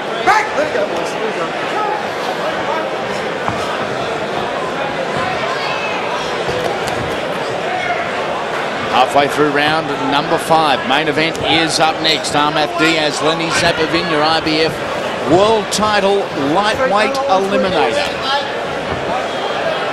Wow, imagine having 3 IBF title holders. Already we've got 2 with the real deal Daniel Gill and Billy the Kid Dib. Good times for Australian boxing. Michael Conceidi's back in action. Yep. August 13 on the Gold Coast. Caparello changing levels and doing so nicely. Those Caparello body shots are going to take their toll as Kwadjo opens up here. But what he does do, he meets a couple of Caparello bombs. Caparello sucked him in there, let Kwadjo unload and then countered him with some beautiful right hooks. Watch your heads, watch your heads.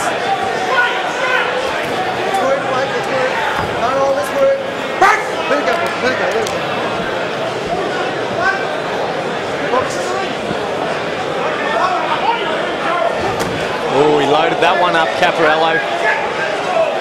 30 seconds remaining in the 5th round. Blake Caparello coming into tonight just 58 professional rounds. So very much in his infancy as a professional boxer.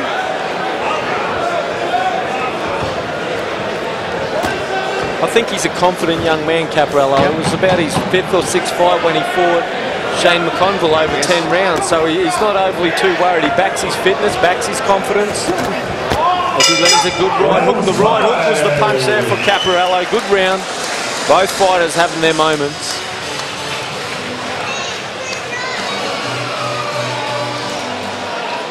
Spit bucket, please.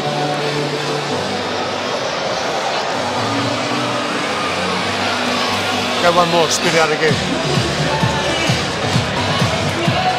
Right. Where are we going to go with you? Alright? Let's start walking his tempers and his jaw now. Alright? When you chop him in the corner, don't let him turn you. Alright? If he's got you on the ropes, you turn him. Alright? If he's got you on the ropes, you turn him and you unleash the 2 uppers. Boom, boom. Alright? Back to guard. Alright? Be smart. Some of the highlights from round number 5. There was plenty of them. Kwadjo on the attack, but it was the right hook counters from Blake Caparello. Walk that corner, boys. Walk that corner. Got mouth guard. Mouth guard. Let's go around the corner. Intensity of both men starting to lift, but probably more so for Caparello. That last round, backed himself onto the ropes. Looked a little vulnerable, I thought, with Kwadjo opening up offensively. But Caparello just got his opponent exactly where he wanted him and then opened up. Bang, bang, bang. Yeah, I think you're right. And as I said, it isn't where Caparello wants to be. I thought, you know, maybe he should be doing something different, but I thought he must have a plan, and there it was. It was to try and catch Kwadjo out with some short, solid shots on the inside. Straight left hand uppercut combination there from Blake Caparello. Oh, a head clash. And the right eyebrow of Caparello should be all right. What can Kwadjo do here? Terry Devlin said, when you've got him against the ropes, don't let him turn you. Not trying to turn here, Caparello just trying to muscle, trying to bully his way off the ropes. He's shown some variation to what we've seen before, Blake Caparello.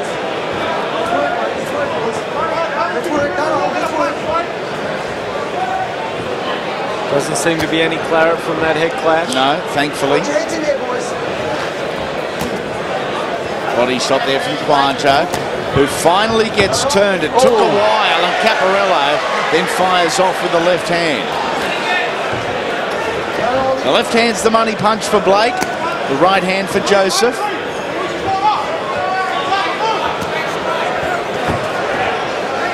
He showed power in both hands. Blake Caparello of the past. The left hand put Bolling down. The right hook put Toga down. That was low. Low picked and apologised for as Kwadjo throws a three-punch combination, all caught comfortably on the gloves with a minute remaining in round number 6. 12 rounds is the journey.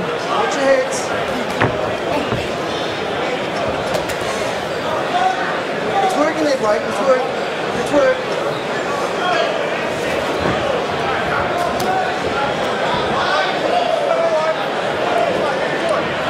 Kwadjo looking for an opening. Caparello finds it. 30 seconds remain in the round. And now Caparello's walking Kwadjo down. It's been Kwadjo on the front foot most of the fight. Caparello backing Kwadjo up.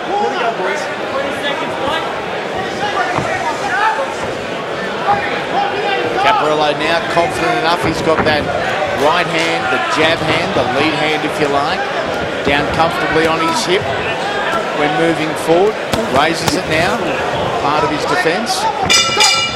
Solid shots to finish off round number 6. Solid shots to finish the round.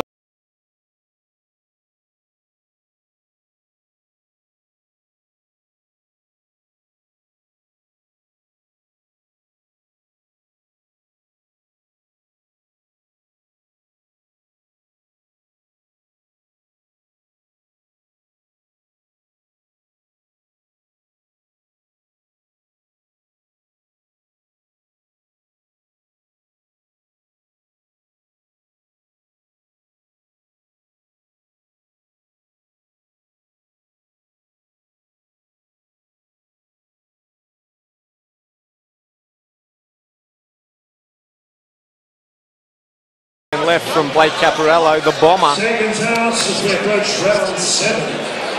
Scheduled for 12.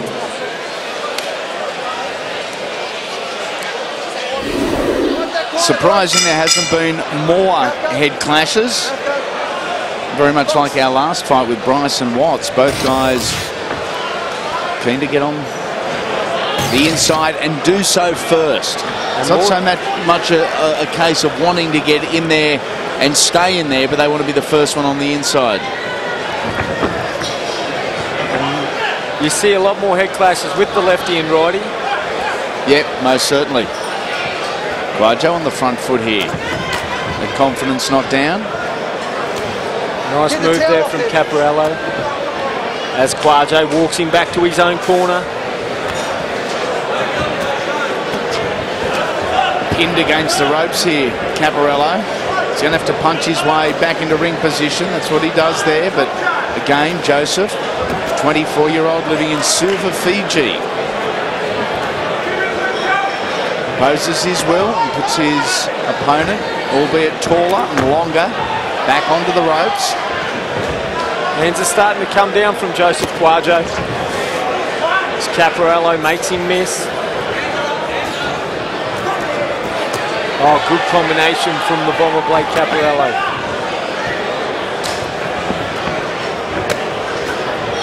Good body shot there from Kwadjo, trying to go around the gloves here of Caparello. And whilst you might do it with limited success, you might score a few shots, but you're not going to score any power shots.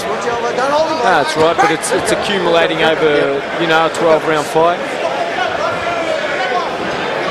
No signs of Caparello slowing or battling fatigue. No, Kwadjo looks a little tired from mine at the moment.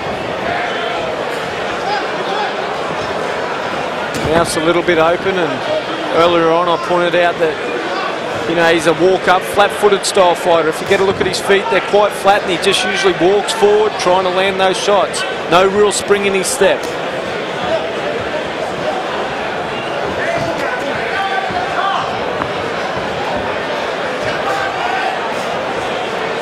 See the footwork there from Joseph Kwadjo. It's limited, and he's in your face the whole night. As Blake Caparello works around the outside of the ring, some success with the right hook. He's had plenty of it tonight. Go again, two-punch combination from Caparello. 30 seconds remaining, round number 7. A different year last year for Joseph Kwadjo. Beat Jamie Pittman, lost to Serge Yannick.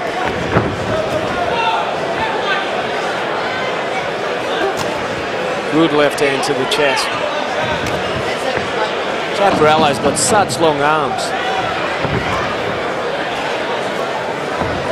He's a perfect body shape for a boxer, isn't he? Isn't he? Reminds me of amateur star Super Damien Hooper.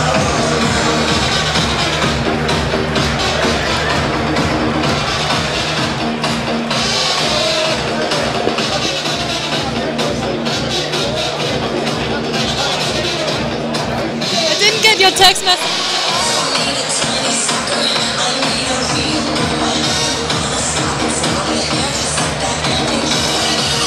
Next Friday to the Mary Michael Show here Friday, September 23. Friday, September 23. The next Pavilion boxing extravaganza. Round number 7. We had a little bit of everything. Caparello, success with that right hook.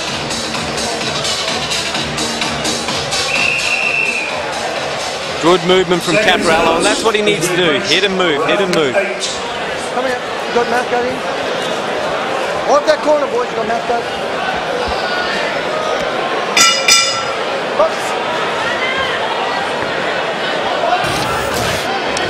Here we go, round number 8. Kwadjo looks defeated in his face for mine. He's very tired looking, and he just sort of lumbered out of his corner.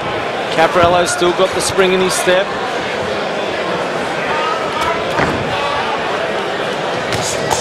Good body work there from Caparello. I said earlier he didn't seem to have the spring that we'd seen earlier, but he's obviously got a different game plan, and he knows what he's doing in there tonight. Nice work. Has a lot of success played Caparello, changing levels within that two-punch shot. Yeah, I think that was a good body shot. I'd like to see that again. I thought it was a beautiful rip to the body. That's what knocked out Toga earlier on in the year down here. Went to the body, come up with the right hook. As Kwadjo digs to the body himself, caught out for right hook from Caparello.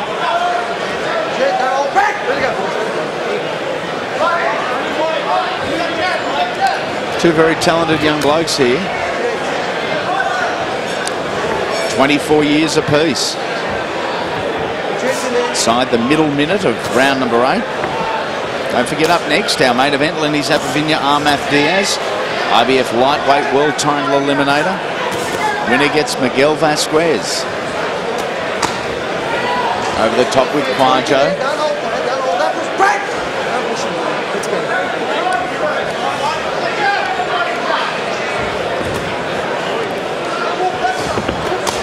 This a very good round for Blake Caparello. He's now hitting and making Kwadjo miss a lot, and that's the whole thing from not staying in front of Kwadjo. If you stay in front of Kwadjo, he's too strong. There's no need to be there. That's perfect work from Blake Caparello. Yeah, great short, straight, right, left hand. Power hand. And then Blake get out of there. This is what I expected from round number 1 of Blake Caparello. Keep in mind, this just his 10th pro fight, about to enter his 68th professional round, so the carpenter by trade is very much in the steep part of the learning curve. He is in a great fight to learn with someone like Joseph Kwadjo, 20-odd professional fights under his belt, been in with some of the best here in this country. Kwadjo pinning his man against the ropes, but again Caparello counter-boxing, counter-punching and doing it very, very well, I got to say. He is this round. Beautiful work from Caparello as Kwadjo scored with the right hook himself earlier on then.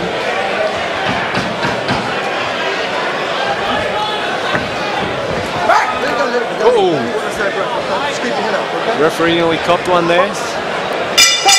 Round 8. 8 rounds down. 4 remain. Let's take a look at the Australian light heavyweight rankings at the moment, and the title, yes, it is vacant. Vacated by Shane McConville. Kariz Kariuki, Blake Caparello, Joel Casey and Manny Vlamis. 3 Victorians all there. Isn't it time we got it on? 2 of the 3 of those guys doing battle. Daniel Baff, Mark Flanagan. They round out your 6 in the under 80 kilo division, light heavyweight.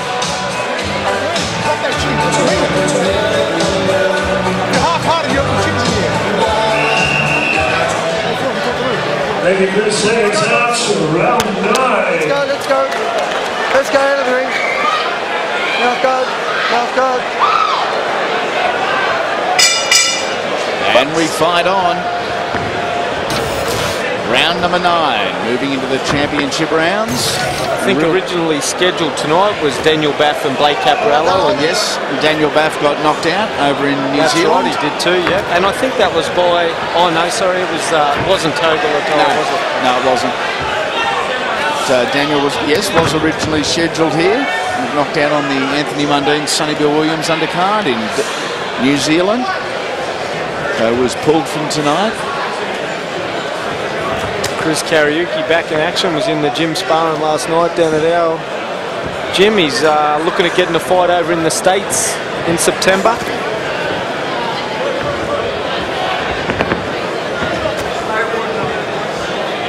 Marching forward again is Kwadjo. Punching forward though is Caparello. A minute into the 9th round.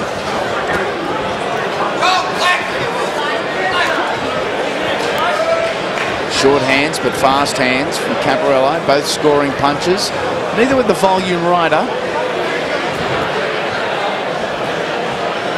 I like, sort of coming off what you just said there, I like what Blake has. He has a lot of variation in his power and his speed and his punches, which is how to catch a fighter out a lot of the times. If you just walk out, bomb every punch hard, you know, most of the time your fighter knows what you're going to do, your opposition.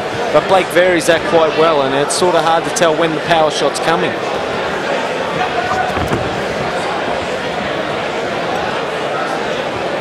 He's got a good variation, Caparello.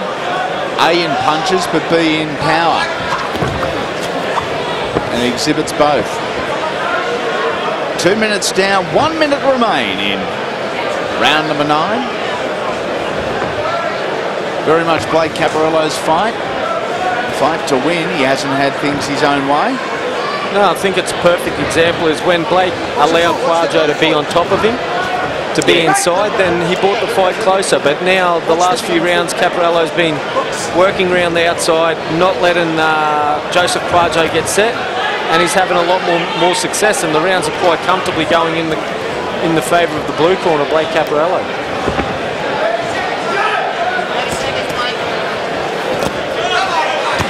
Oh, digs a right hand in Kwadjo. Right hook from Caparello as we get sprayed in the perspiration of both fighters. 20 seconds remaining, round number 9. Some big shots exchanged by the 2 boxers.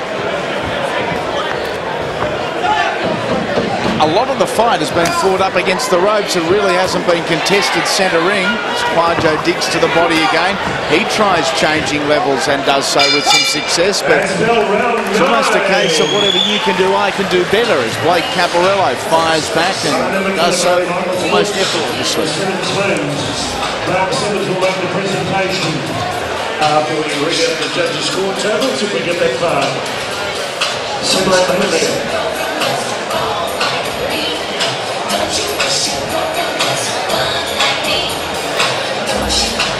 I mentioned earlier, Wednesday, August 31, Daniel Gill, Sally Albert, Jamie Pittman, Sir Janik, Johannes Moechapunga, Garth Wood, and a whole lot more. But the main event is Daniel Gill's first title defence of the coveted IBF middleweight crown, the belt in world boxing.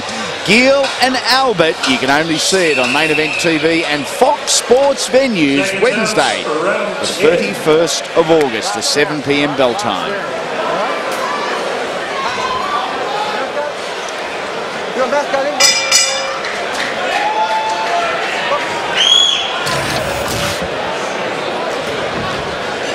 Round number 10. Blake Caparello. This is the longest he's been in his professional career. He'll move into new depth next round. Yep, certainly went, as you said earlier, 10-round draw with Shane McConville for the national light heavyweight title. So after this round, he has not been there before as Kwadjo goes to work. Kwadjo come around the outside of Caparello's gloves with a couple of good shots then. Again, this is not where Blake Caparello needs to be. He's had great success on the outside.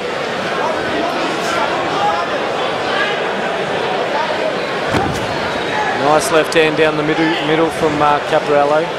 He sits nice and low sometimes, Caparello. Very wide, very low for a big guy sometimes. Very wide feet, very low, and a very low left hand. That's when you know he's comfortable.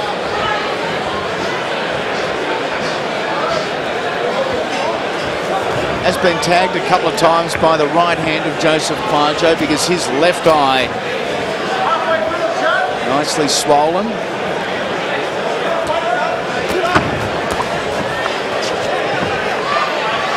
He doesn't appear fatigued in any way, shape or form.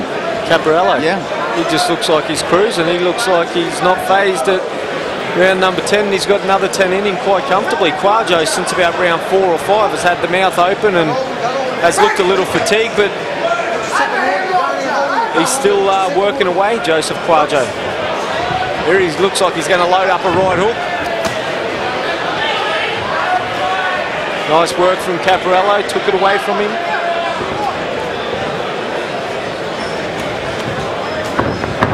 Oh, nice move, Blake Caparello. Little sidestep, bang. Wasn't a full turn, but it didn't need to be a full turn. And he executed perfectly. Turning a defensive into an offensive position. Inside the final minute of round number 10. After this fight, we're going to have a chat with Australian Cruiserweight champion Brad Pitt. Then our main event tonight. Diaz and Zappavigna. The lightweights ready to wage war.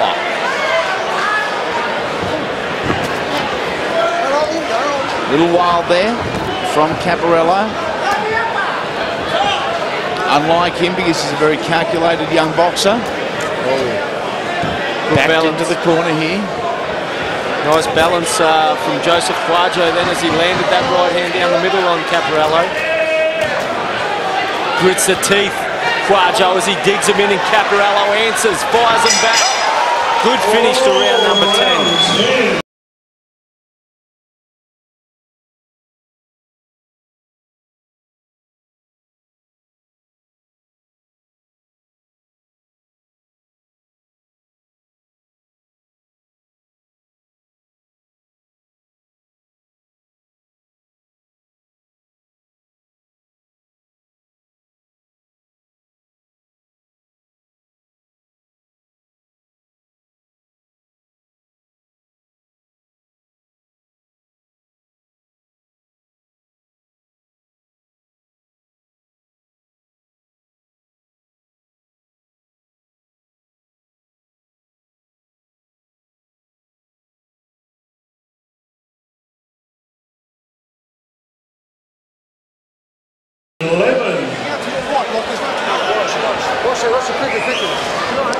Come on guys, Kwadjo just looking for a little extra time here with the mouth guard. Got the mouth guard in. Wipe that corner, boys, wipe that corner. A little bit of water in the corner as well. Buys Kwadjo about 20 seconds. Wipe that corner, guys. That'll come in handy too. He had a little bit of loose tape. Terry Devlin got rid of that. Kwadjo blocking with forearms there, but he couldn't block the straight left hand from Caparello.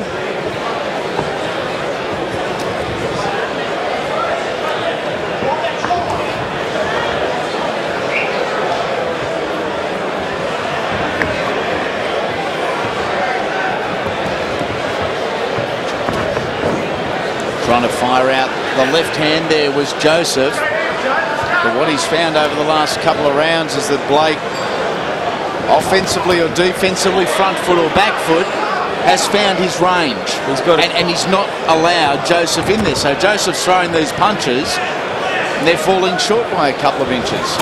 Yeah, I think, and like we said throughout this fight, when Blake Caparello has decided to use his movements. He controls what happens in the ring. He controls the distance. He controls what lands, what doesn't. He's been allowing Joseph Kwadjo into his space when it suits. That's right, yeah, and it's only through Blake Caparello that has let Joseph Kwadjo land those shots, because he's planted his feet and wanted to stay inside. Although he's had some success, but it plays into Joseph Kwadjo's territory. As both boys try to measure each other with the front hand, which is a common thing with the lefty and righty. Yep. The lead hand is on the same side of the body as you look to the mirror. It also means the power hand is on the same side of the body as you look to the mirror when it's a right-hander versus a left-hander. Body shot from Kwadjo, but he fired the body shot. Caparello changed levels and caught him with a short right hand. Nice move from Caparello. He showed me more tonight, Blake Caparello, than I've seen in his last couple of fights from Bowling and Latoa. Yeah, I agree. 100% steady improvement. One thing, you know, and I've been critical of it, of when Blake stayed inside, and I don't think he needs to, but he's shown that if he has to, he can stay on the inside. If you know, down the track a different style fighter comes, he has shown some variation. He can stay on the inside because he's been successful.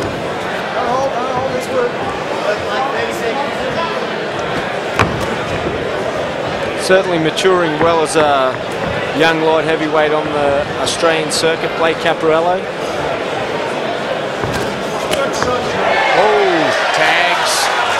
Kwadjo, he would love to stop Joseph in these final couple of rounds, but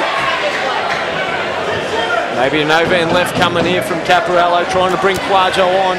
Last couple of seconds of the penultimate round. That's round 11. Bell rings, and we are 11 rounds, or 33 minutes down. One round, 3 minutes remain. World title lightweight eliminator, endorsed by Sugar Ray Whitley. Two fights pre-telecast, and the first two young men on debut, Micah Villamu and Jarrod Jones. And Jones, as brave and tough as he was, went down twice in the opening round. Gee, was impressive young Villamu. Two good left hooks. He come out with an attitude, and he finished it with an attitude. An attitude of business.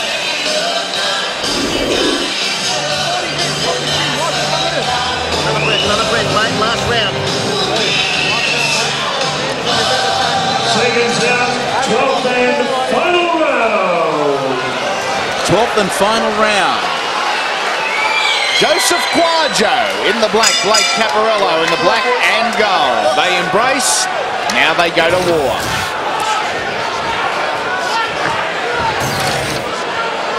Been fought in great spirits. There's been no qualms, no dirtiness.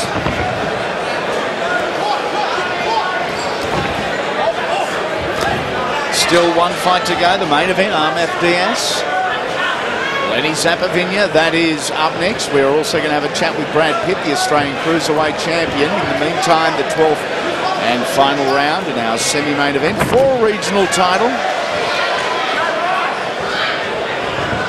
Proving himself as the man to beat in the light heavyweight division, Blake Caparello. He certainly is, and I look forward to the times when he fights the likes of Baff and Shane McConville again, Kuriz Kariuki. Some great fights for Caparello at light heavyweight.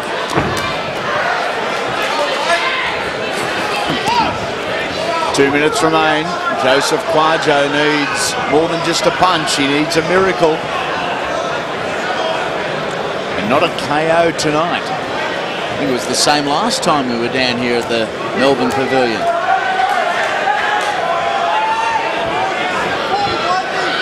Still dominating that centre ring position, but only, we think, because Blake Caparello is allowing him to.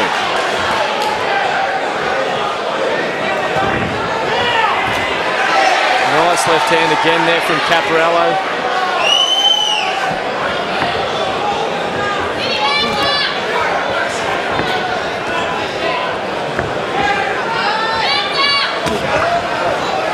Aiming for the midsection there, Kwadjo. He fired the left hand out, but Caparello moved the target. by the time the left glove of Kwadjo had travelled that 60-odd centimetres or thereabouts.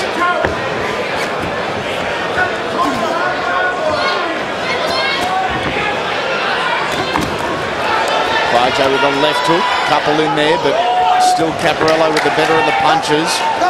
Watch that foot, you're nearly tripping it, okay? Watch the outside foot, boys. Box. Well, that's part of the lefty and righty. No big deal, it's going to happen all night long.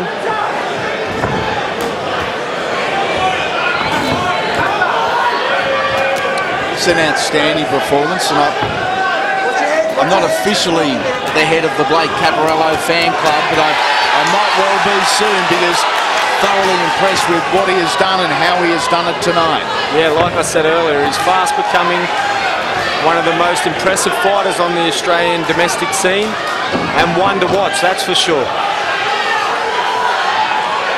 I like what the guy brings to the ring. Oh, as he catches Joseph Kwadjo out with a little move, a little cat and mouse. And they embrace at the end.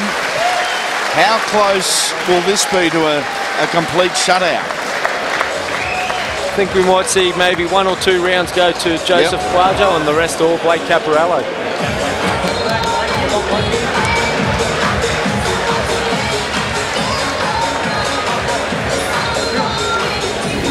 The 12th and final round. Well, this is what it produced. The left hand from Blake Caparello. Here it is again. Straight down the middle off an angle. Similar story for the back end of the fight. All Blake Caparello.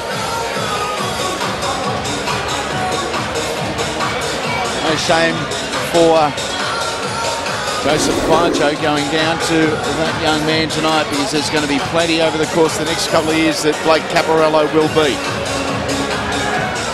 Next time we are ringside with you is Friday, August 26, once again at 8 p.m. bell time. Rob Whaley, Anthony Brownlee, Michael O'Donnell, Danny Price, and a whole lot more. August 26, 8 p.m. on Fox Sports 2 and Fox Sports 2 HD.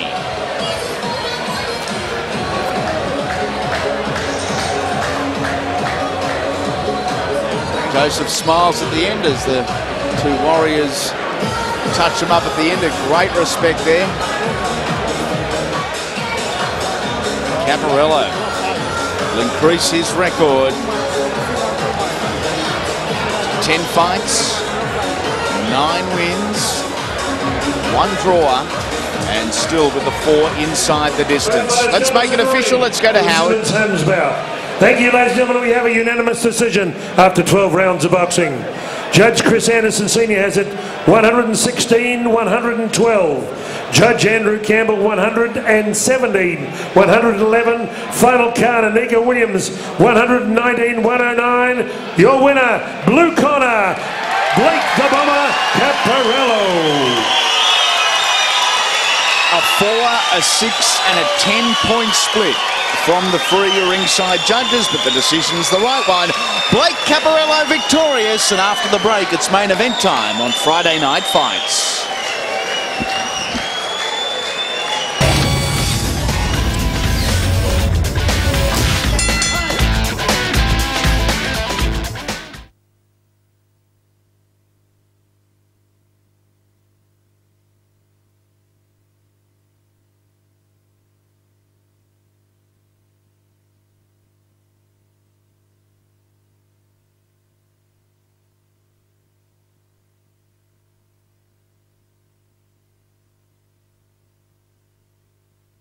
Sergi, please.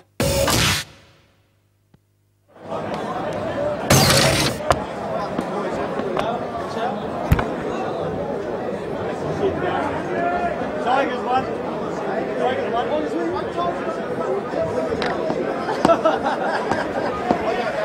I'll go back now. Square up. I guess we can wait until there's a camera here.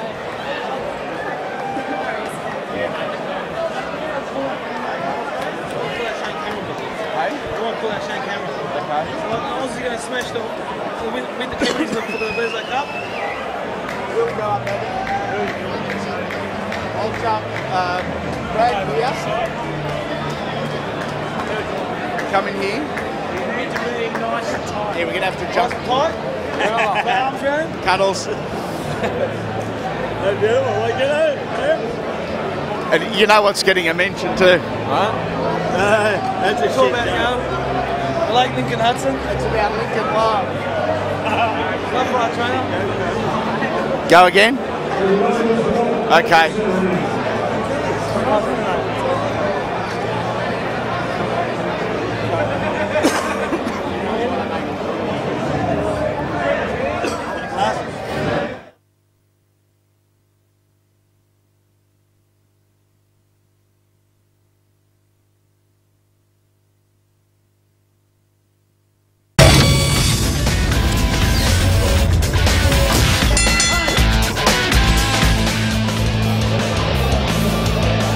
Welcome back to Friday Night Fights pre-telecast. That big man, Brad Pitt, just proved too good. In fact, another level and some over Argentinian Eduardo Rojas. That now means Brad Pitt is 9 fights, 9 wins, 7 inside the distance. Brad and his team from EFG, the hit squad, they join us now. Another great victory. Yeah, it was a good win, good crowd here, good to do in front of your home crowd, and looking for bigger and better things coming out now. The learning curve, it's a steep one early in your career, but everyone they're throwing in front of you, you're handling. Yeah, look, I've been training hard, I've been doing all the work, and just I'm still learning, but I'm sort of coming to grips now with the professional game now, and I'm ready to step it up and sort of get some fights if I can.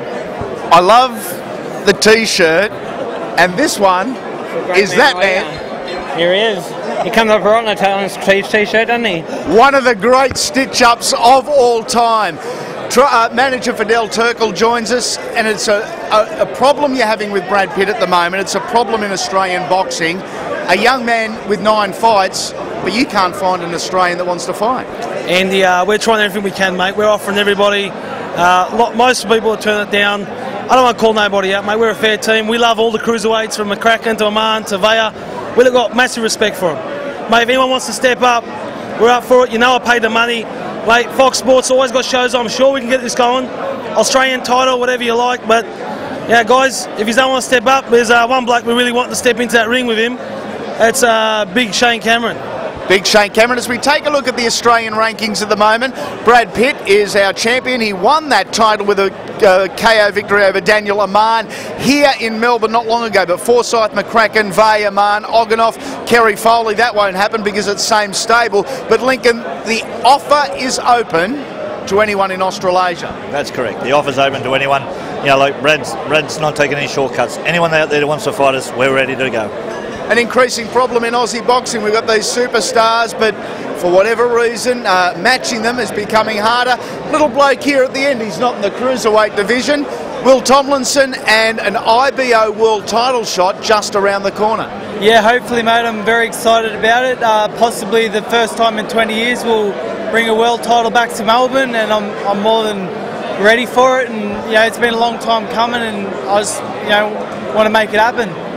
Massive things happening out of this team. These are just 2 of the fighters from the hit squad. They fight out of EFG out there in Western Sydney. It is main event time here on this edition of Friday Night Fights. Coming your way, the IBF lightweight title eliminator.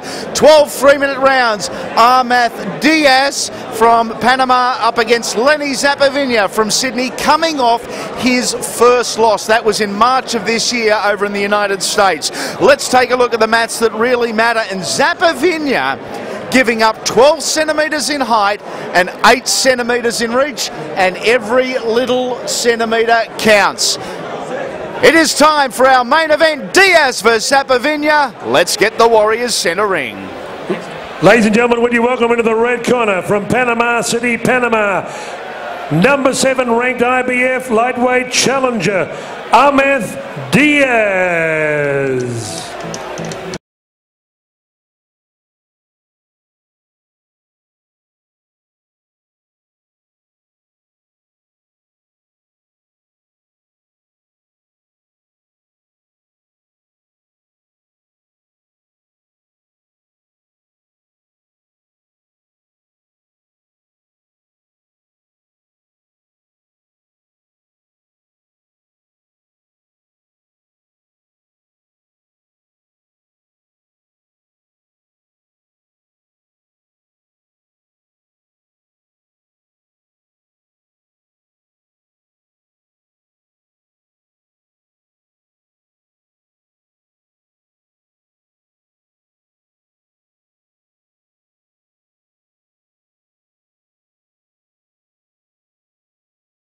Ladies and gentlemen, would you welcome in the blue corner from Sydney, New South Wales, Australia's Lightning, Lenny Zappavigna.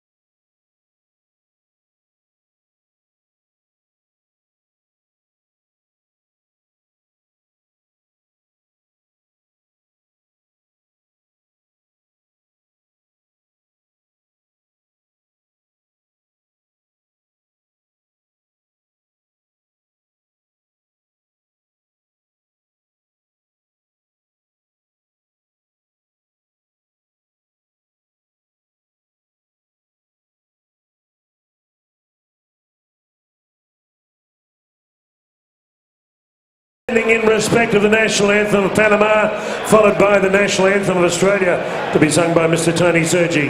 The Panamanian national anthem. Could I have complete silence at the Melbourne Pavilion? Shh.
Mr. Tony Sergi, please remain standing.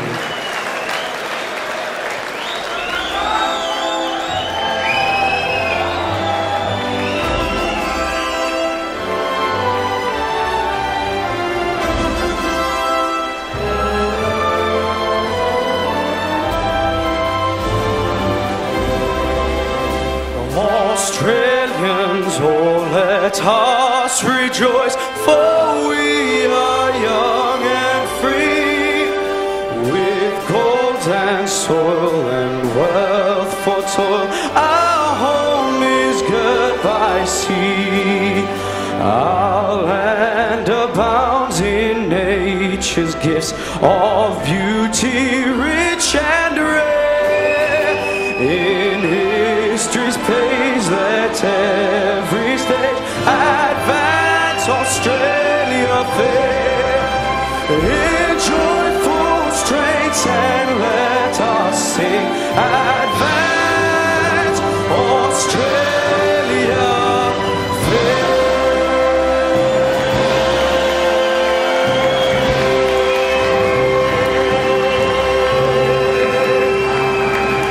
Thank you. Ladies and gentlemen, before we introduce the fighters, this bout has been sanctioned by IBF Vice President, Mr. Ray Wheatley from Sydney. Would you welcome our very distinguished officials? Ladies and gentlemen, Judge 1 from Washington State, United States of America, Mr. Glenn Hamada. He's done more than 100 world title fights. Judge 2 from Bangkok, Thailand, Yongsak Na Songkla from Thailand. Judge 3, Ignatius Mitselatis, Australia. Your referee, an International Hall of Famer, more than 100 world title fights, including 5 in Australia, Mr. Robert Bird from the state of Nevada, USA.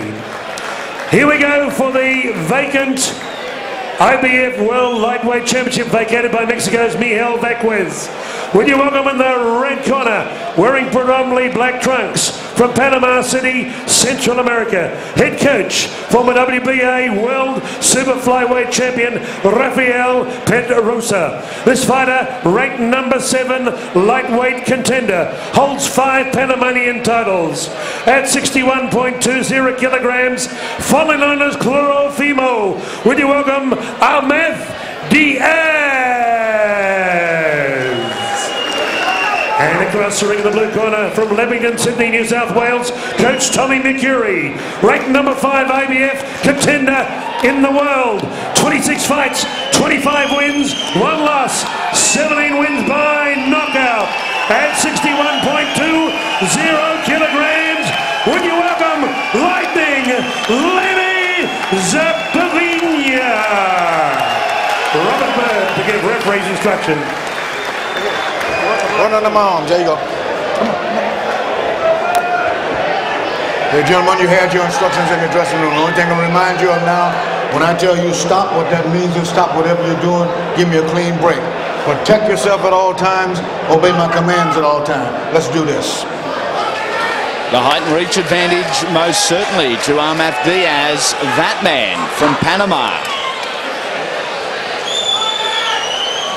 Lenny's got the game face on, hasn't he?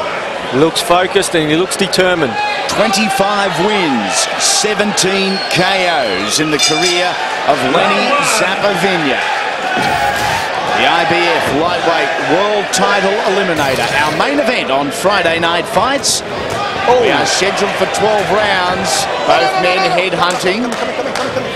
Oh, that was what I was worried about, Lenny. I thought he'd go out on the attack early. Diaz in the red, blue and white. Zappavigna in the all too familiar black. Will he go head-hunting? Diaz is here to fight. Diaz looks strong. He looks like he could land solid punches, and I think if Lenny went out and took too many risks early, he could walk into one. Oh, look at the attack on the body from Zappavigna. Trying to get those hands down, and you do so by attacking the body. Ooh. Nice body work from Zappavigna. Pick him up, let's go. I didn't see a problem with that. No. Stop, break! Doesn't matter what we see, respectfully, because our referee, Robert Bird from the United States of America, is the one judging the blows. I think with that height and reach advantage, very evident early that Zappavigna's going to go to the body and try and lower the hands. But later in the fight, that's Lenny's style. He loves to work the body. One of the most competitive divisions in world boxing at the moment. The lightweight division. Diaz there, as he has done for the opening minute 45. At his moments, certainly hasn't been all the Aussie. Trying to go straight through the defences of Zappavigna, the man that born and lived Panama City. City famous for its boxers. Fist of Stone, Roberto Duran, I think, isn't it? You got it. A great man.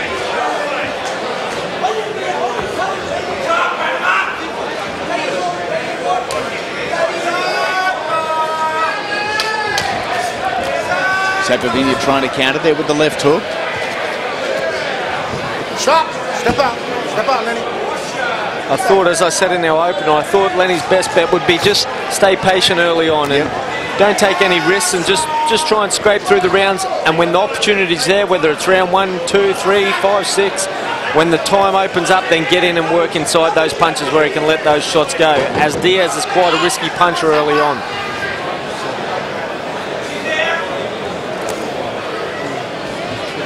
Got a bell coming, got a bell! Round one.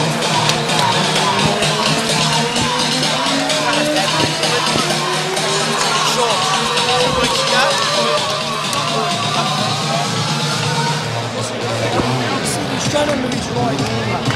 Hey, he's waiting for him. He's ready to go. On the left, he's as soon as you double jab, right hand straight down the centre. Listen, more movement, man. You're standing right in front of him. Just relax a little bit, brother. Nerves are gone now. How you feeling? Good. Get down. Sit down. Legs out. Legs out. Nerves are gone. Relax a little bit, brother. You're trying too hard. Please, relax. Watch those other bits underneath his right foot. Don't give him room. You've got to get everything off your book. Seconds as we approach round two. Lenny Zappavigna, a father for the first time late last month. Lenny Jr., born 25th of July. You can see the naming on the shorts. We hope Mum and Bub are doing watching. We hope Mum's nice and relaxed. Bub's perhaps asleep as Dad does his thing. Here live on Friday Night Fights as our main event, our main attraction. Stung there by a left hand from Diaz. Lenny Zappavigna and Tommy McCurry, one of the better combinations of coach and boxer that you'll see. Tommy, a very passionate fighter, loves Lenny like a son. They're both crazy as well. They are both crazy, but they're a great team, and they know each other back to front.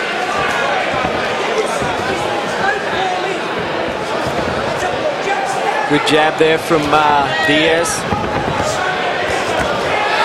That power punching from Zappavigna. All of them caught on the hands and or forearms.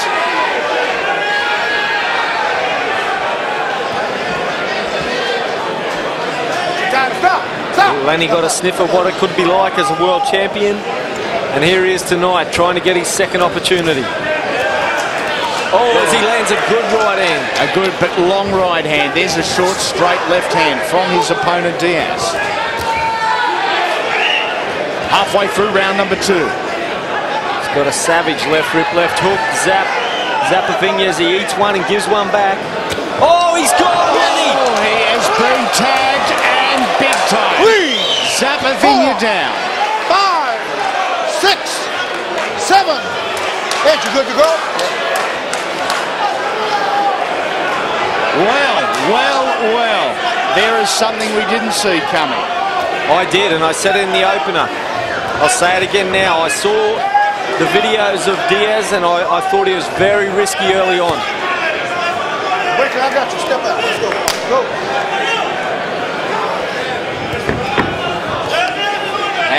How badly was Zappavigna rattled? Stop. Step out, Lenny. Step out. He looked hurt, but he looked clear enough to know what was going on. He was a bit upset at himself as he lands his best punch of the fight. The right hand over the left jab of Diaz.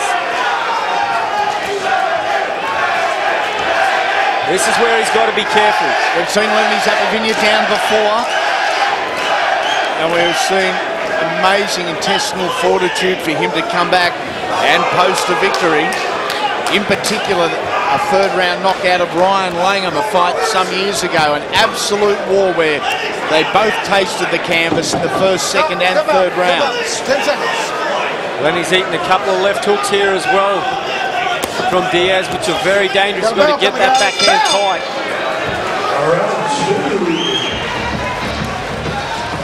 Back into the corners we go, and time to reassess for Team Zappavigna.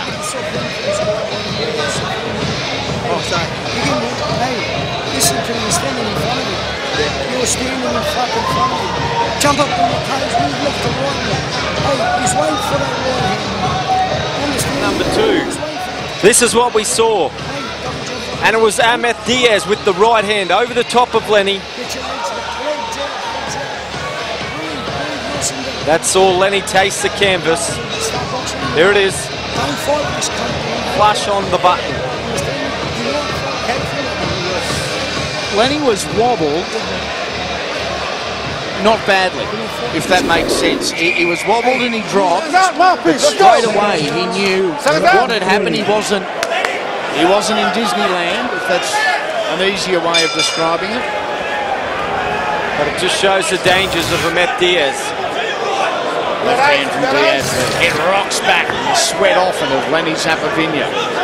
Oh, nice move from Lenny. Dropped the back foot a little, rolled the shoulder. Oh, dangerous uppercut from Diaz. That was the message from the corner, and Tommy McCurry, Lenny, don't stand in front of him. Move laterally. Use your body, use your feet. Most importantly, use your angles.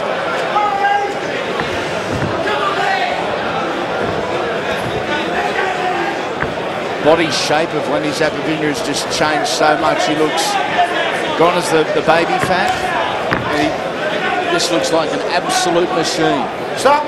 Step up. As wide as he is tall. He's got a little bit of Kwadjo look in his chest now. Very much Not so. overly ripped up, but still solid, but very thick. Free up, there you go. Same hairstyle too. He's got the Costa rat tail at the back guard. Good right hand from Zappavigna on the end of a combination of Diaz. He has run into a couple here. He looks wobbled as well, Diaz. And it was the variation from Lenny Zappavigna. Now can Zappavigna give himself enough room here to fire off the big guns, the cannons? It was what you called earlier on in the Blake Caparello fight, the variation from top to bottom or bottom to top. And that's what worked for Lenny then.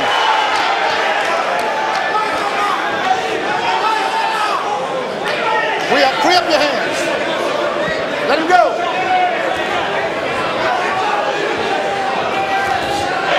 Diaz walks into another again. Zappavigna, rapid fire. Guys, your hands are free. Punch and get out. Let's go. Lenny trying to walk down Diaz. Diaz, good defense, but eats a couple. Again.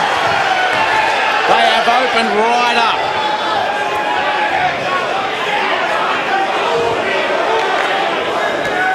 Oh, nice shot from Diaz. 45 seconds remaining, round number 3. The 41st time that Ammeth Diaz has snapped centre ring. 29 victories thus far, 20 inside the distance.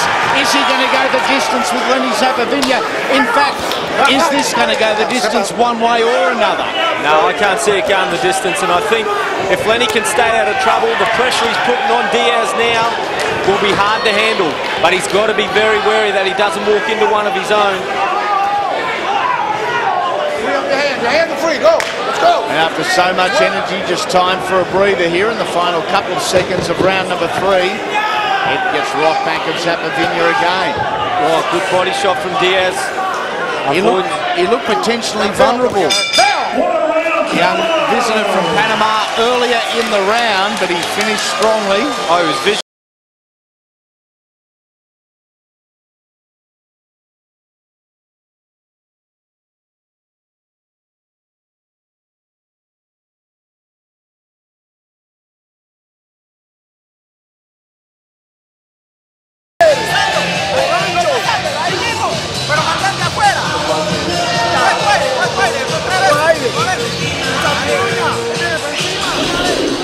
Let's take a look at some of the highlights from the previous round, and a Lenny Zappavigna round after being down in the second. He answered it well, Lenny Zapp. Didn't he? And that's the Zappavigna we know, the planting the feet and the pressuring, the bullying. You reckon the trainers don't do it tough? Look at Tommy McCurry in the eyes. The most passionate trainer here in Australia, let me tell you. That much is a beautiful jab from Diaz. Dry up the corner, Red. Dry up.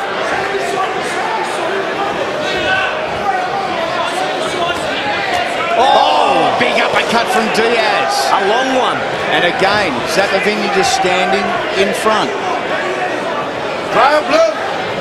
Dry up, Blue.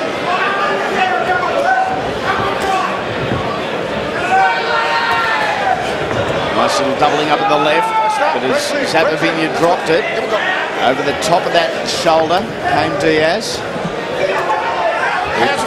Who at 28 years of age has been in a war or two. Don't forget, if you want to keep up to date on the who, what, when, where and why of Fox Sports and Friday Night Fights, join me on Twitter. Some lively discussion amongst the hardcores always as Zappavigna eats one. Oh, nice. Come over the top, Lenny, but well defended by Diaz. Both guys have showed an amazing variation with their punches. Entertaining bout, that's for sure, but what would you expect for an IBF eliminating title fight? Lenny Zappavigna over the right eye, very marked up as he triples away with the left hand.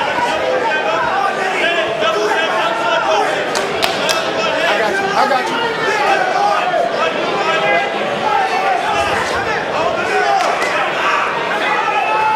Good jab there again from Diaz. Just Lenny just sitting right in front of him. Exactly what Tommy Fury doesn't want. Oh, the right hand from Lenny Zappavigna. There's the receipt from Diaz. Stop. What a great fight.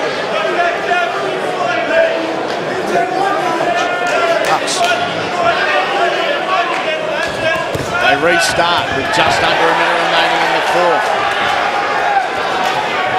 Just when you think Diaz is slowing a little, he responds. There's blood somewhere.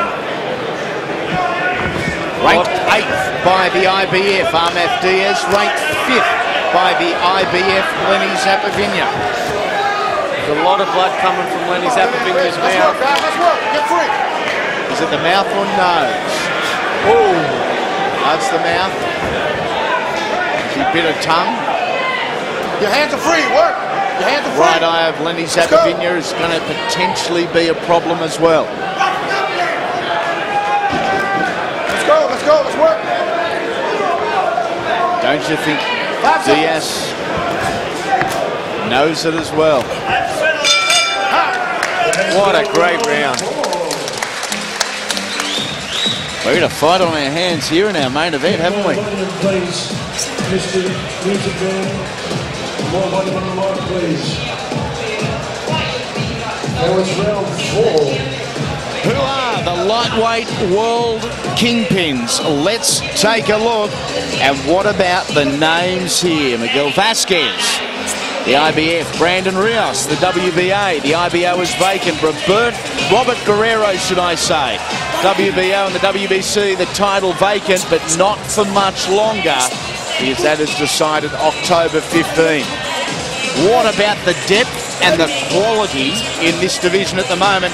And I'll give you a name we can throw in as well, because Lenny Zappavigna at the moment is only ranked number 2 in Australia in the lightweight division behind Michael Katsidis. Now there's a super fight that any Aussie boxing fan would love to see.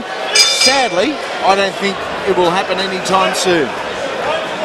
Dry up, Blue. Dry up. Different career paths at this stage. There could be later on in the year a rematch with one of the guys that beat Michael Katsidis later on in the year, if it all comes off, and it will be an absolute cracker. First of all, he has to get over his opponent this month as Lenny Zappavigna eats a right uppercut from Ammeth Diaz. Lenny hasn't fought since March. Last time that Ammeth Diaz was out, February this year. Yeah, I think Lenny's very smart move. He took a lot of punishment in the Vasquez fight, and there's no need for him to be in a fight. He needs his rest, recovery, get back in, be fresh, be hungry. And he's certainly in a fight tonight. Power to weight ratio of these athletes weighing in just over 60 kilos is astonishing. Unbelievable.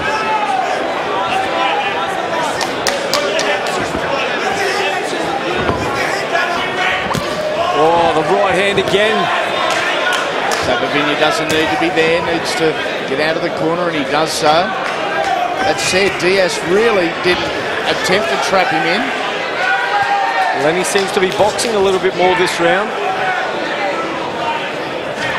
Now these are the import style fights we want to see. Yep. Good, even. I know they cost a lot of money, but wow, you watch a few of these every night, you're getting your money's worth. The focus in Zappavigna's eyes, astonishing. You saw it at the start of the night, before he'd even entered the ring. He just had business in his eyes. But obviously Ammeth Diaz had business in his eyes, and he come out and showed it.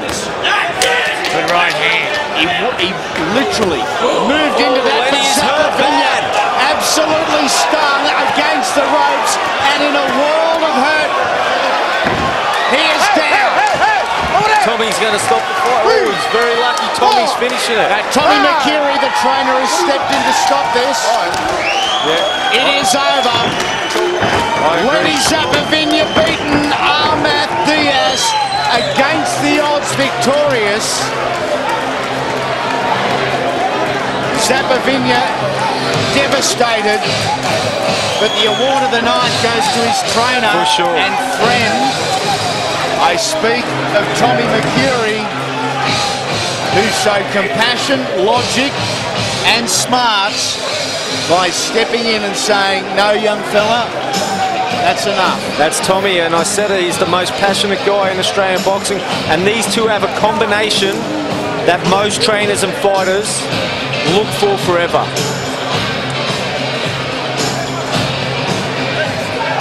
Wow, and a massive upset. A massive upset.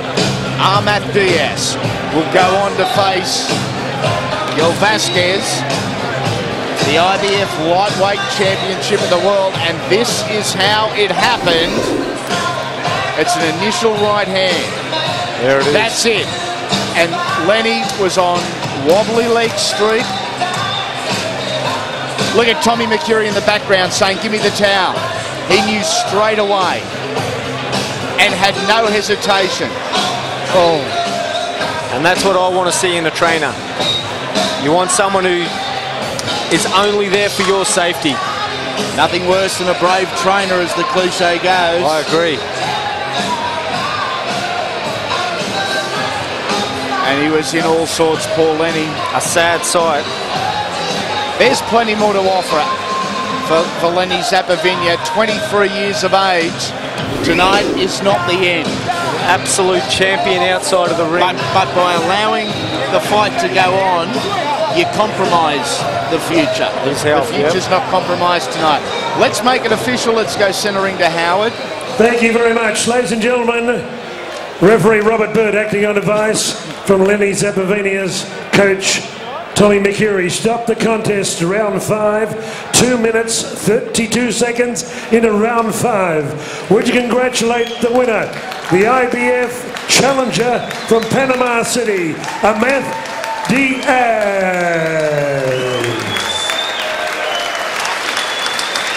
Ammeth Diaz, winner by knockout, round number 5, and a huge upset. We will see more of Lenny Zappavigna, you can be sure of that. Let's recap tonight's results here live from the Pavilion. And it started with Villamu and Jones, both young men on debut. It lasted only 1 round. Villamu winner via TKO. Brad Pitt, current Aussie Cruiserweight champion, TKO winner over Eduardo Rojas. Our television card started with Mark Dalby and Benny Horra, and Dalby was victorious in an interstate war over 4 rounds. 2 national champions did battle, with Junior Bajawa going down to Omari Kimweri in unanimous fashion in a fight that was closer than perhaps the judges' scorecard suggested. Kane Watts proved too good for Bryce, and Blake Caparello, unanimous points decision victor over Joseph Kwadjo. In our main event, an IBF lightweight world title eliminator, Ammeth Diaz and Lenny Zappavigna went to war for 5 rounds, and from Panama, Diaz proved too good. Winner via stoppage in round number 5. Next time we visit you and punch our way into your lounge rooms on Fox Sports 2 and 2 HD, Friday, August 26. Whaley and Brownlee, our main event, and O'Donnell and Price, part of a quality and evenly matched undercard. We look forward to your company then.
you're upset with a very worthy winner from Panama City in this IBF lightweight elimination fight.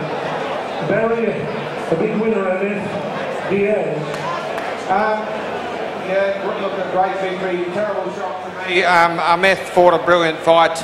Lenny after the knockdown, I think fought a lot better, but the better man won on the night, and Lenny would appreciate that. But I still think Lenny Zappavigna will be back. But congratulations to Panama, big victory. Barry, another great night at the Melbourne Pavilion. Great crowd, great atmosphere, great fights. Congratulations to you and Brian. Here's my partner Brian bringing the belt in, but look, thanks very much. I couldn't do it without Brian and the team.